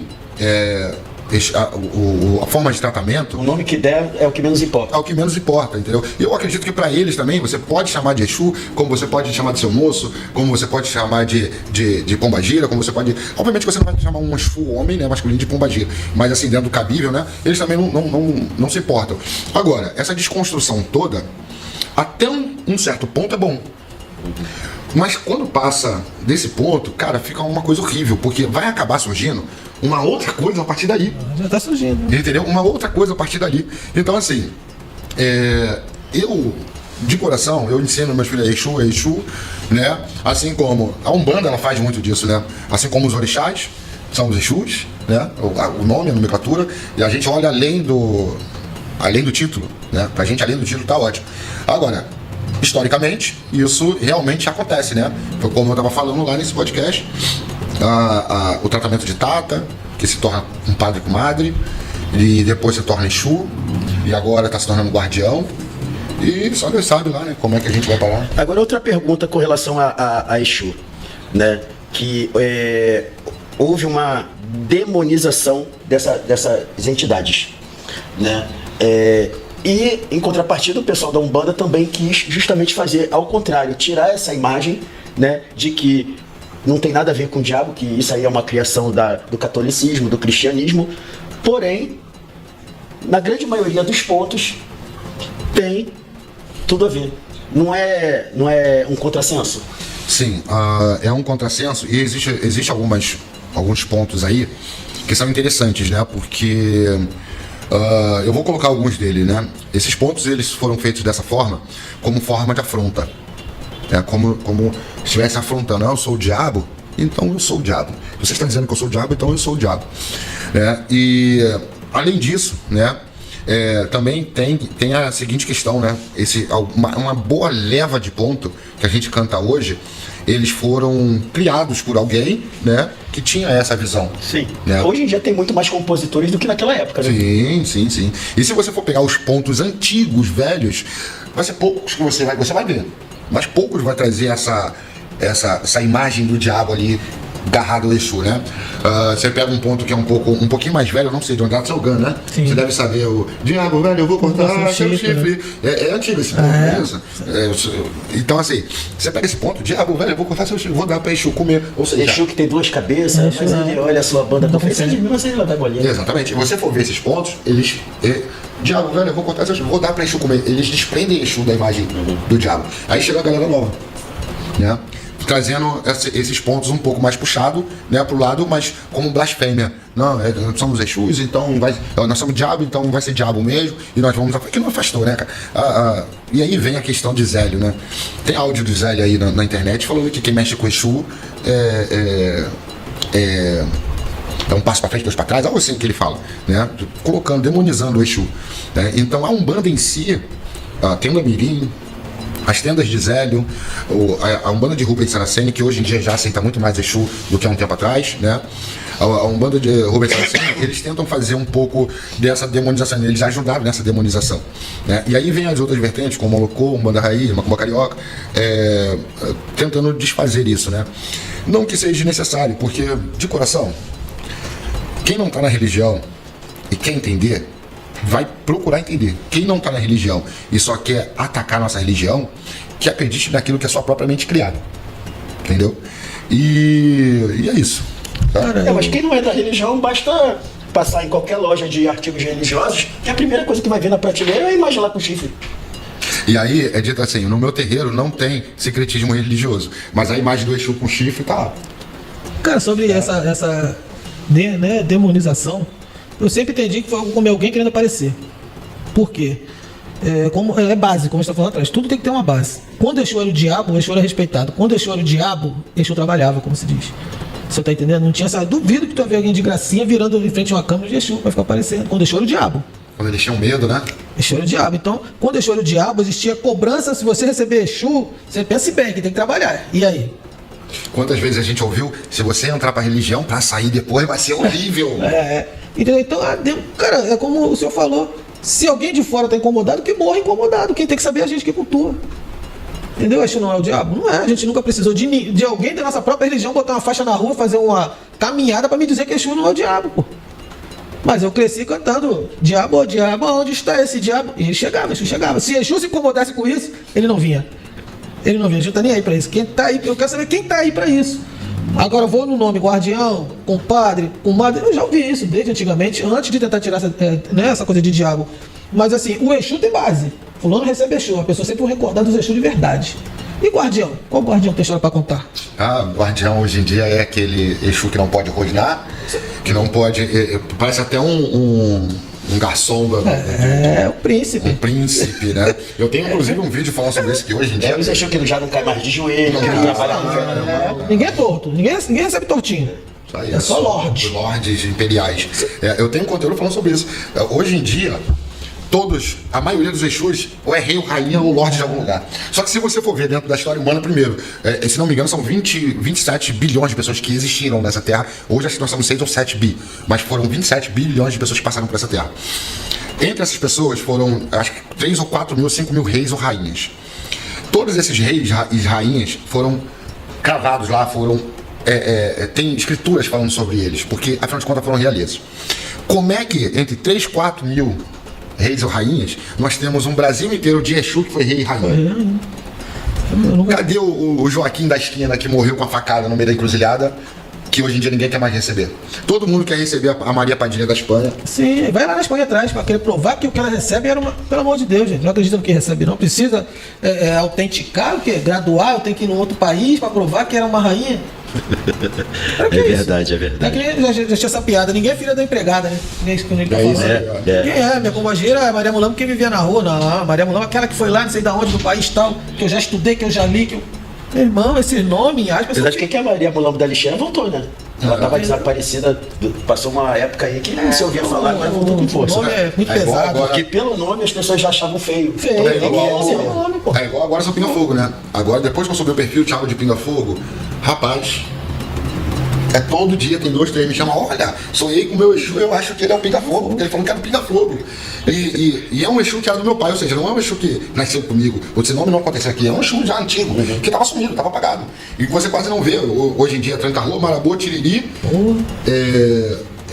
ali a gente consegue beirar uma mangueira às vezes, né? Mangueira, chuveludo. A gente consegue beirar ali, mas parou ali.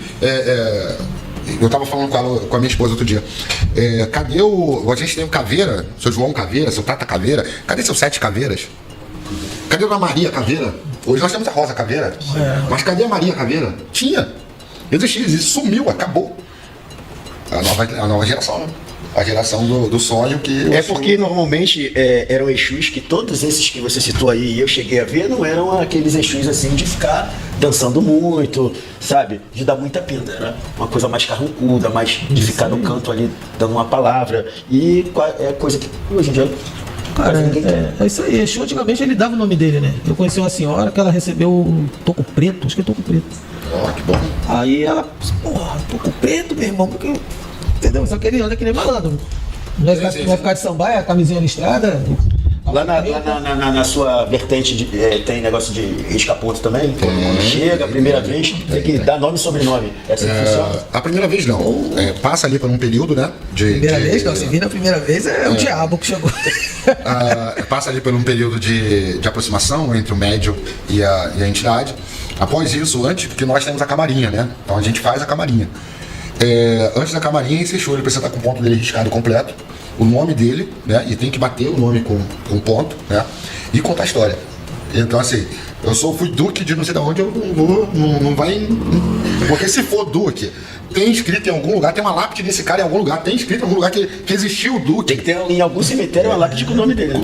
Então, assim, se beleza, eu sou o Duque tal, nasci no ano tal, beleza, meu velho, vamos lá. O senhor está enterrado aonde?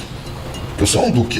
O senhor não é um indigente. O senhor não foi enterrado na cova rasa. Eu sou um duque. Onde é que está seus restos mortais? Vamos lá, vamos buscar. Conta um pouco da sua história. Então, assim, e é nisso aí que a galera, às vezes, né, sai até no macacão.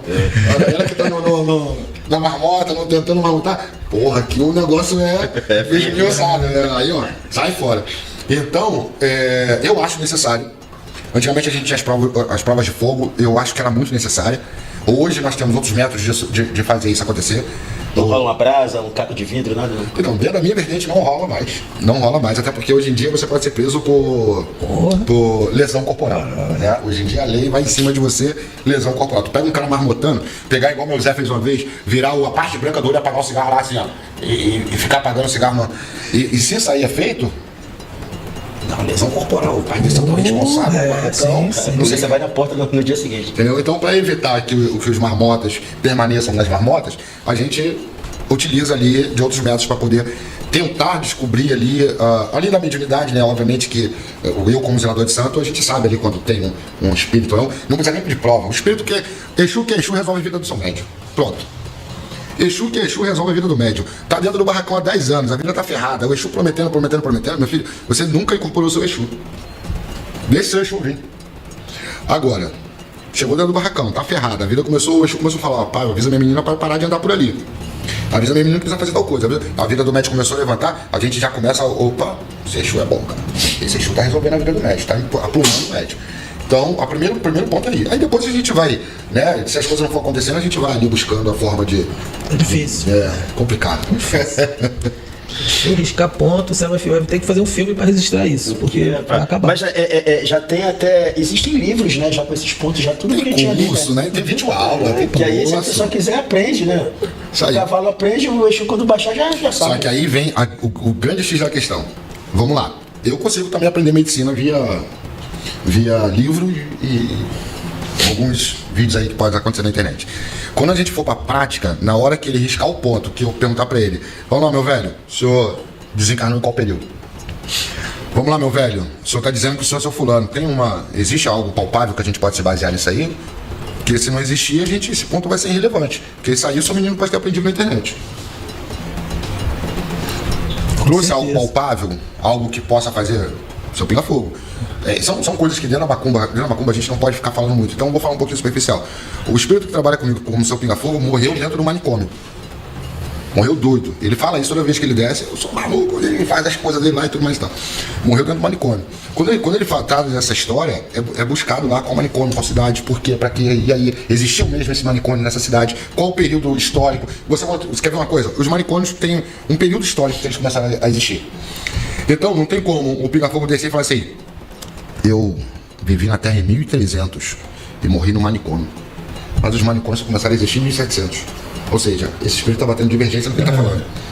Entendeu? Então, as pessoas elas podem aprender o que elas quiserem. Lá de ponto riscado lá. A hora que botar para valer, e aí, além disso, vem outras coisas. Se a gente não conseguir pegar por aí, a gente vai pegar em outras coisas. O mestre Jonan fez isso uma vez, eu também já fiz, que testar a capacidade mediúnica tanto do médium quanto do Exu. Minha mãe não. Uma pessoa que eu conheci fez uma coisa parecida também. Ela botou todos os Exus para fora do terreiro. Ela pegou 7 agulhas. Ficou dentro do terreiro e escondeu 7 agulhas dentro do terreiro. Chamou os Exus tudo para dentro e falou assim: vocês são tudo vento. Vocês são tudo espírito. Vocês sabem onde está as agulhas. Eu não quero testando para ver, não. Eu quero que você me aponte onde está a agulha. Acabou. Você via Exu falando assim: boa noite, moço. Boa noite, vai embora. Então, assim, eu acho extremamente errado ensinar ponto riscado. Tá se perdendo uma tradição, tá se perdendo algo muito valioso, né? Em troca de dinheiro.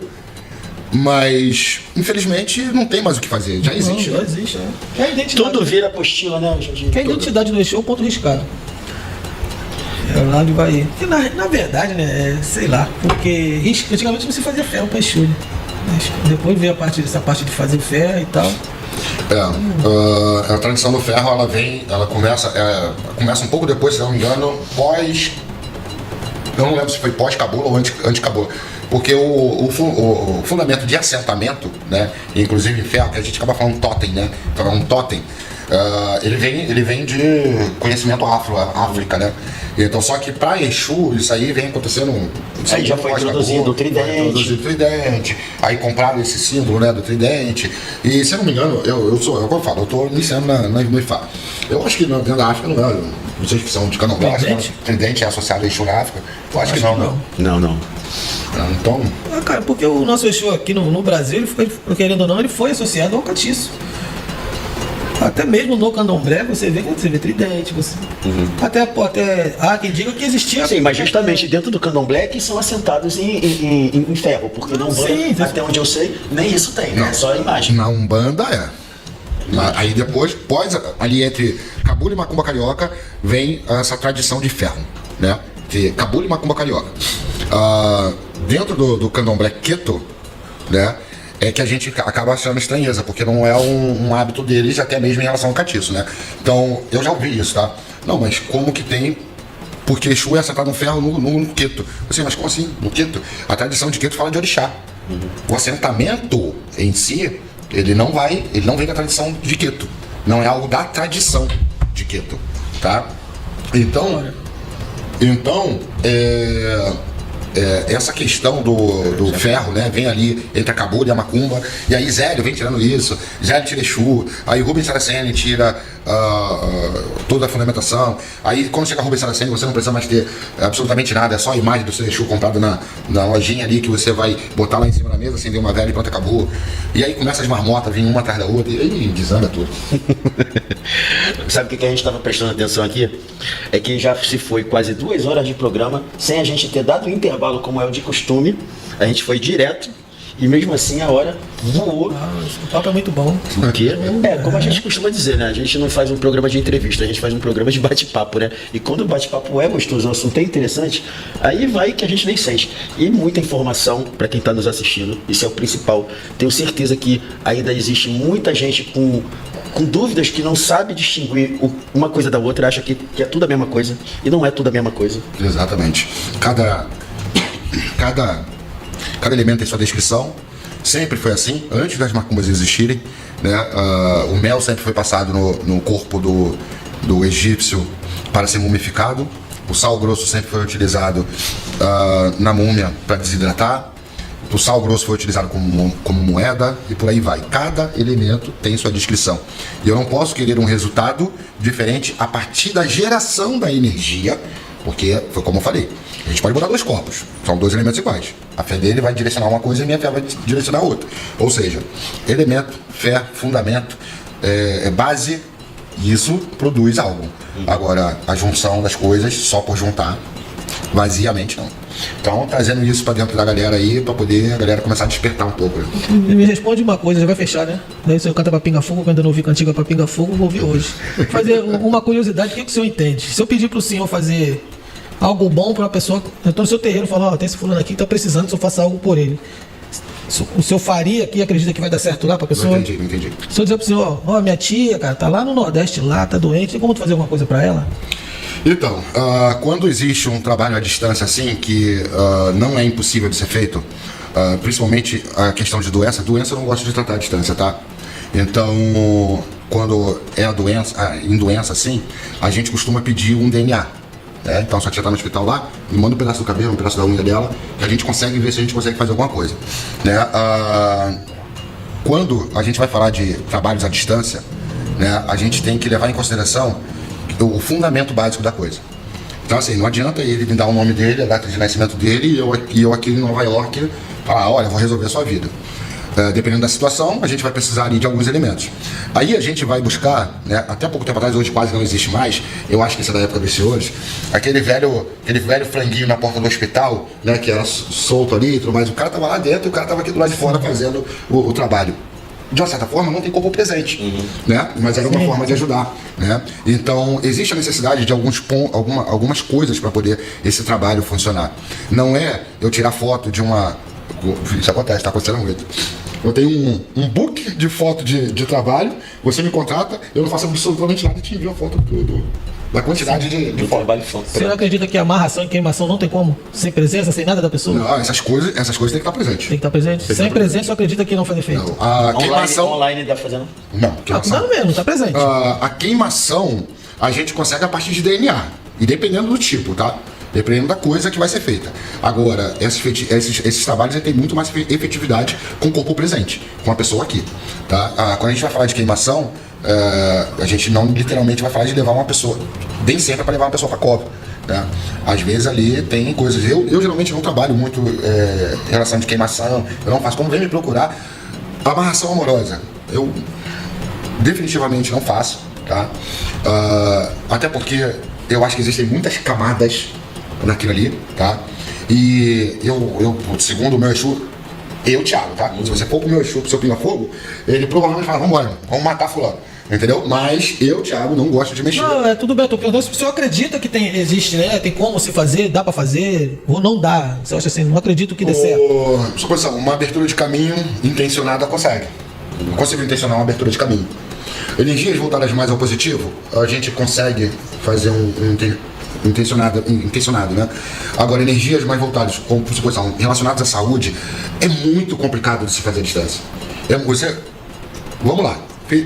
Feitiço sem direção energética, sem mandar direção, sem saber para onde ele vai, para onde essa energia vai. A potência dessa energia, se essa pessoa está debilitada, essa energia chega lá, ela vai matar essa pessoa, ela não vai curar, tá? Enfim, tem todo um cuidado, até mediúnico, para você sentir a sensibilidade, sentir a energia da pessoa. Isso é necessário dentro de um trabalho de saúde. Então, toda vez que aparece alguém com problema de saúde, eu mando ir pro meu barracão. Vai pro meu barracão, lá a gente vai chamar os Exus, ou o Caboclo, ou o Preto Velho, ou quem quer que seja, a gente vai tentar achar uma solução. Entrou em contato comigo, estou aqui na Bahia e estou com um problema de saúde para resolver. Minha filha, qual o problema? Estou com câncer, estou com um problema aqui gravíssimo. Tem um barracão próximo da sua casa? Vá atrás dele. É a melhor coisa a ser feita. Né? Agora, passei no médico, tô sentindo uma coisa estranha, não sei o que e tal. Minha filha, vamos oracular. Consegue ver alguém perto da sua casa para abrir um oráculo? Vai oracular, vai ver se isso é espiritual. Se for espiritual, retorna comigo, vamos trocar uma ideia. A gente me manda pro dia daí pra cá um fio do seu cabelo, um pedaço da sua unha, alguma coisa aí, que eu vou tentar produzir alguma coisa para poder te ajudar.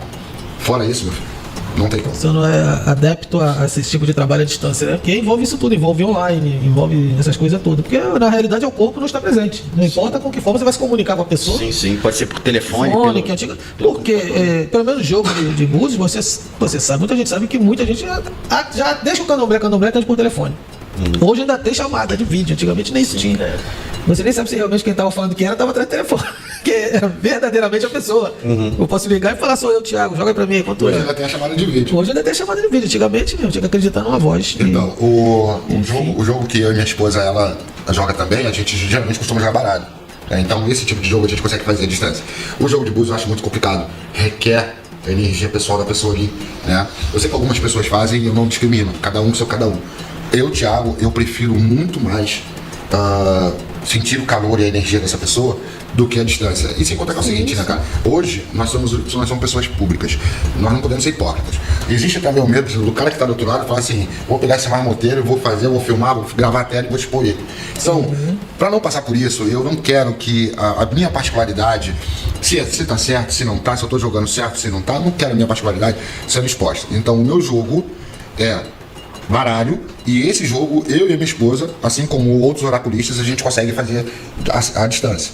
Fora isso, jogo de búzios pra mim é presencial, entendeu? E aí, acabou? Ué, acabou, né? Vai perder o ônibus? Acabou, né? Infelizmente, o programa, quando é bom, ele acaba rápido. Hoje foi surpreendente. E olha que foi assunto pra caramba, né? Se ainda faltou coisa, né? Faltou coisa. Que a gente só vai lembrar depois que o programa acabar. Que a gente sempre fala assim: o programa acabou, caramba, agora. Porque você pensa uma coisa e vai pegando outro caminho, vai pegando outro rumo, aí tu tenta voltar e já despertou outra coisa. Que não vai faltar. Corte aqui que não vai faltar. Mas e aí, como é que tá o programa de vocês? Estão produzindo cortes?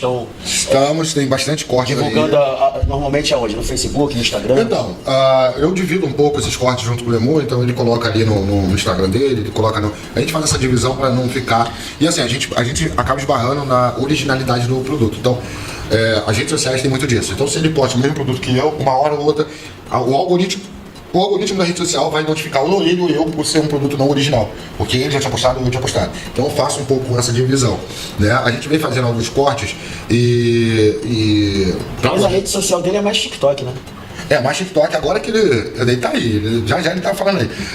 Ele é mais no TikTok, ele tá tentando entrar ali pra seara do YouTube. Eu também tô tentando entrar pro YouTube, que eu não era. Instagram, a minha seara é mais TikTok e Instagram, então eu consigo fazer isso. Apesar de ser monetizado Facebook, Kawaii e todos os outros, mas eu sempre usei Instagram e TikTok. Então eu distribuo ali entre essas áreas aí. Aí o Lemur também faz essa divisão aí também. E é isso. Pô, legal. Tem a cantiga pra pingar fogo? Cara, então, como é um Exu que pouco se fala, pouco se tem ponto, né? Lá em casa, como sou eu que incorporo, eu não fico ali acordado, ele canta as cantigas, elas, né, eu observo, mas quando eu vou incorporar, eu canto uma cantiga genérica, entendeu? Tipo, Que é aquela que serve pra tranca-rua, serve pra malhador. Existem dois pontos ali que eu sinto ele um pouco mais próximo quando a gente canta, né? Então, eu vi um diabo velho no alto do chapadão, eu vi um diabo velho no alto do chapadão, ou aquela do... Para chegar aqui, atravessei o mar de fogo, por causa do elemento fogo ali e tudo mais e tal. Só que na casa da minha mãe de santo, ninguém sabia ponto. Então, ele descia nos pontos genéricos, eu saio da casa da minha mãe de santo, vou pra minha casa, começo meu barracão, ele também não esquenta pra ponto. E ele, quando ele desce, ele canta, né, os pontos. Só que não tá incorporado, então até gravar é complicado. E até hoje também ninguém compôs uma cantiga. Cara, eu já vi, agora, ultimamente, eu já vi algumas cantigas nas redes sociais. Eu tento gravar essas cantigas, mas não consigo, escapam da minha mente. Todas as vezes escapam da minha mente, né? Então eu não consigo gravar e eu não sei se tem cantigas velhas. Na minha época, né, 30 anos atrás, quando eu frequentava Umbanda, tinha aquele livro preto com os pontos todos ali já escrito ali. Tem. Não tinha como dar branco, né? Então, tem sim. Tinha assim, né? O que acontece é que, e primeiro, esses pontos do São Pinga-Fogo não entravam porque o São Pinga-Fogo começa a tomar frente, fazer mais participação dentro da gira de Exu. Vou colocar pra vocês de 7, 8 anos pra cá, né? 9 anos pra cá. Antes disso era essa tranca-rua que estava sempre ali, né? Então ele descia, São Pinga-Fogo descia, mas era mais recatado ali e tudo mais e tal. E quando a gente vai para dentro da nossa casa, a gente sempre sofreu com um grande problema de ogã. Então, a nossa casa, ou a gente contratava um ogã para tocar, e até hoje tá assim, tá? Ninguém quer ser mais ogã, não. Ou a gente contratava um ogã para tocar ali, ou via um amigo de um amigo de algum dá lugar. força, Então esse livro que a gente chamava de ata, né? Contratar com a garantia que ele não vai receber, né? Ou então a gente chamava de livro ata, né? Esse livro ele acabou se perdendo, né? E ficou porque meu barracão passou por dois grandes problemas, né? Eu fiquei com um barracão montado durante 7 anos mais ou menos, e acho que pouco menos 6 anos, e só que eu construí meu barracão num terreno que não era meu, né? E aí o que eu tinha com essa pessoa acabou e Perdeu o barracão. o barracão ficou para trás. E agora eu estou com um lugar alugado, né? Aluguei um espaço para poder. Aonde? Meu barracão fica ali em Oswaldo Cruz. Oswaldo Cruz. Né? Na Andrade de Araújo. Próximo ali é Campinho e Madureira ali, né? E antes era no Valqueire, aí depois veio para Oswaldo Cruz e agora eu tô querendo ir lá para Caxias. Lá para Campo Grande. Entendeu? Eu tô querendo ir para longe, porque eu quero testar uma teoria que todo mundo fala que barracão longe, né? Os filhos de santo vão atrás. E olha que Campo Grande é mais terra. Gente, eu tenho que ir embora. Eu acho que já foi tempo. Eu vi muito isso também, e acho que eu vivi isso, porque, que nem minha mãe carnal, a gente ia no barracão em Itaguaí. Sai da ilha do governador para Itaguaí. E minha pipa falava isso, quando é bom a gente vai mesmo. De lá pra cá, eu conheço tantas pessoas que construiu o barracão longe, deixou lá longe e voltou pra cidade. Mas o senhor, parece que pinga fogo, denora esse fogo aí, vamos ver o que vai dar. Né? Enquanto as pessoas querem um barracão lotado, se eu tiver 5 médios, tá ótimo. Então assim, eu prefiro ter qualidade do que quantidade. Hoje meu barracão tá contando com 20 médios, 20 e poucos médios. Se eu for, eu tenho certeza que muitos não vão. Normal. Entendeu? E eu quero testar essa teoria. Quero ver o que vai acontecer.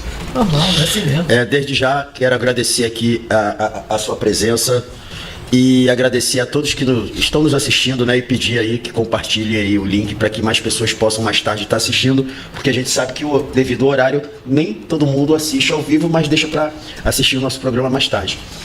Boa e é noite isso aí. A todos. Olha, já parabenizando também pelo programa mais uma vez. Né? Você vai estar aqui no estúdio na próxima terça-feira, não é isso? Próxima terça-feira. Eu que agradeço a presença de todos que estão ao vivo com a gente, tanto na live, né, quanto na web, tanto na 98.7. Agradeço e parabenizo o programa de vocês, agradeço grandiosamente essa oportunidade de falar um pouco sobre a história, falar um pouco sobre Umbanda, falar um pouco sobre religião, né? Eu acho que é um excelente espaço para isso acontecer, e esse tipo de programa eles precisam existir mais vezes, né? Porque a nossa religião tá em aparelho, né? Tá tentando sobreviver em aparelho, e isso aqui, na minha concepção, é um antídoto, é cura, né? Então trazer as pessoas... porque através de um bate-papo quanta coisa elucidada, né? Quanta informação a gente consegue levar para as pessoas que estão nos assistindo. E a gente mesmo, né? Acaba sempre aprendendo com o entrevistado. A gente acaba aprendendo sobre algo que a gente não tinha conhecimento. Cara, isso aí. Eu acho que a internet veio mais pra. Que nem Chacrinha diz, né? Não veio pra explicar, veio pra confundir, né? Que é complicado. Mas, como em tudo na vida, tem alguém ali fazendo alguma coisa boa. E as pessoas têm que entender que nem tudo é como a gente gostaria que fosse. Acho que o problema do candomblé, se perder, foi nisso. As pessoas buscando aquilo que eles gostariam de ouvir. E o resultado são essas entidades aí que só sabe, como disse, só sabe cantar e dançar, né? Virou baile. Então vai. E a gente vai encerrar sem cantar nada, né? Eu queria que ele cantasse pra Pinga Fogo, né? Não, mas pode ser pra qualquer outro Pode show, deixar, ué. Pode ser pra qualquer, Eu queria cantar eu pra Pinga Fogo. pode ser pra qualquer outro show. Como é que é aquela. Cantar Diabo Velho, né? Vou encerrar seu chifre, vou cortar seu rabo? Não? Diabo velho, eu vou cortar Seu chifre, vou cortar seu rabo da Exu comer. Diabo velho, eu vou cortar seu chifre, vou cortar seu rabo para Exu comer. Da sua língua vou fazer chicote pra bater nas costas de quem fala mal de mim. Da sua língua vou fazer chicote pra bater nas costas de quem fala mal de mim. Laruí. Laruí. Pessoal, até a próxima quarta-feira, se Deus quiser, a partir das 20 horas. Axé. Axé, Axé, bonita axé, foto.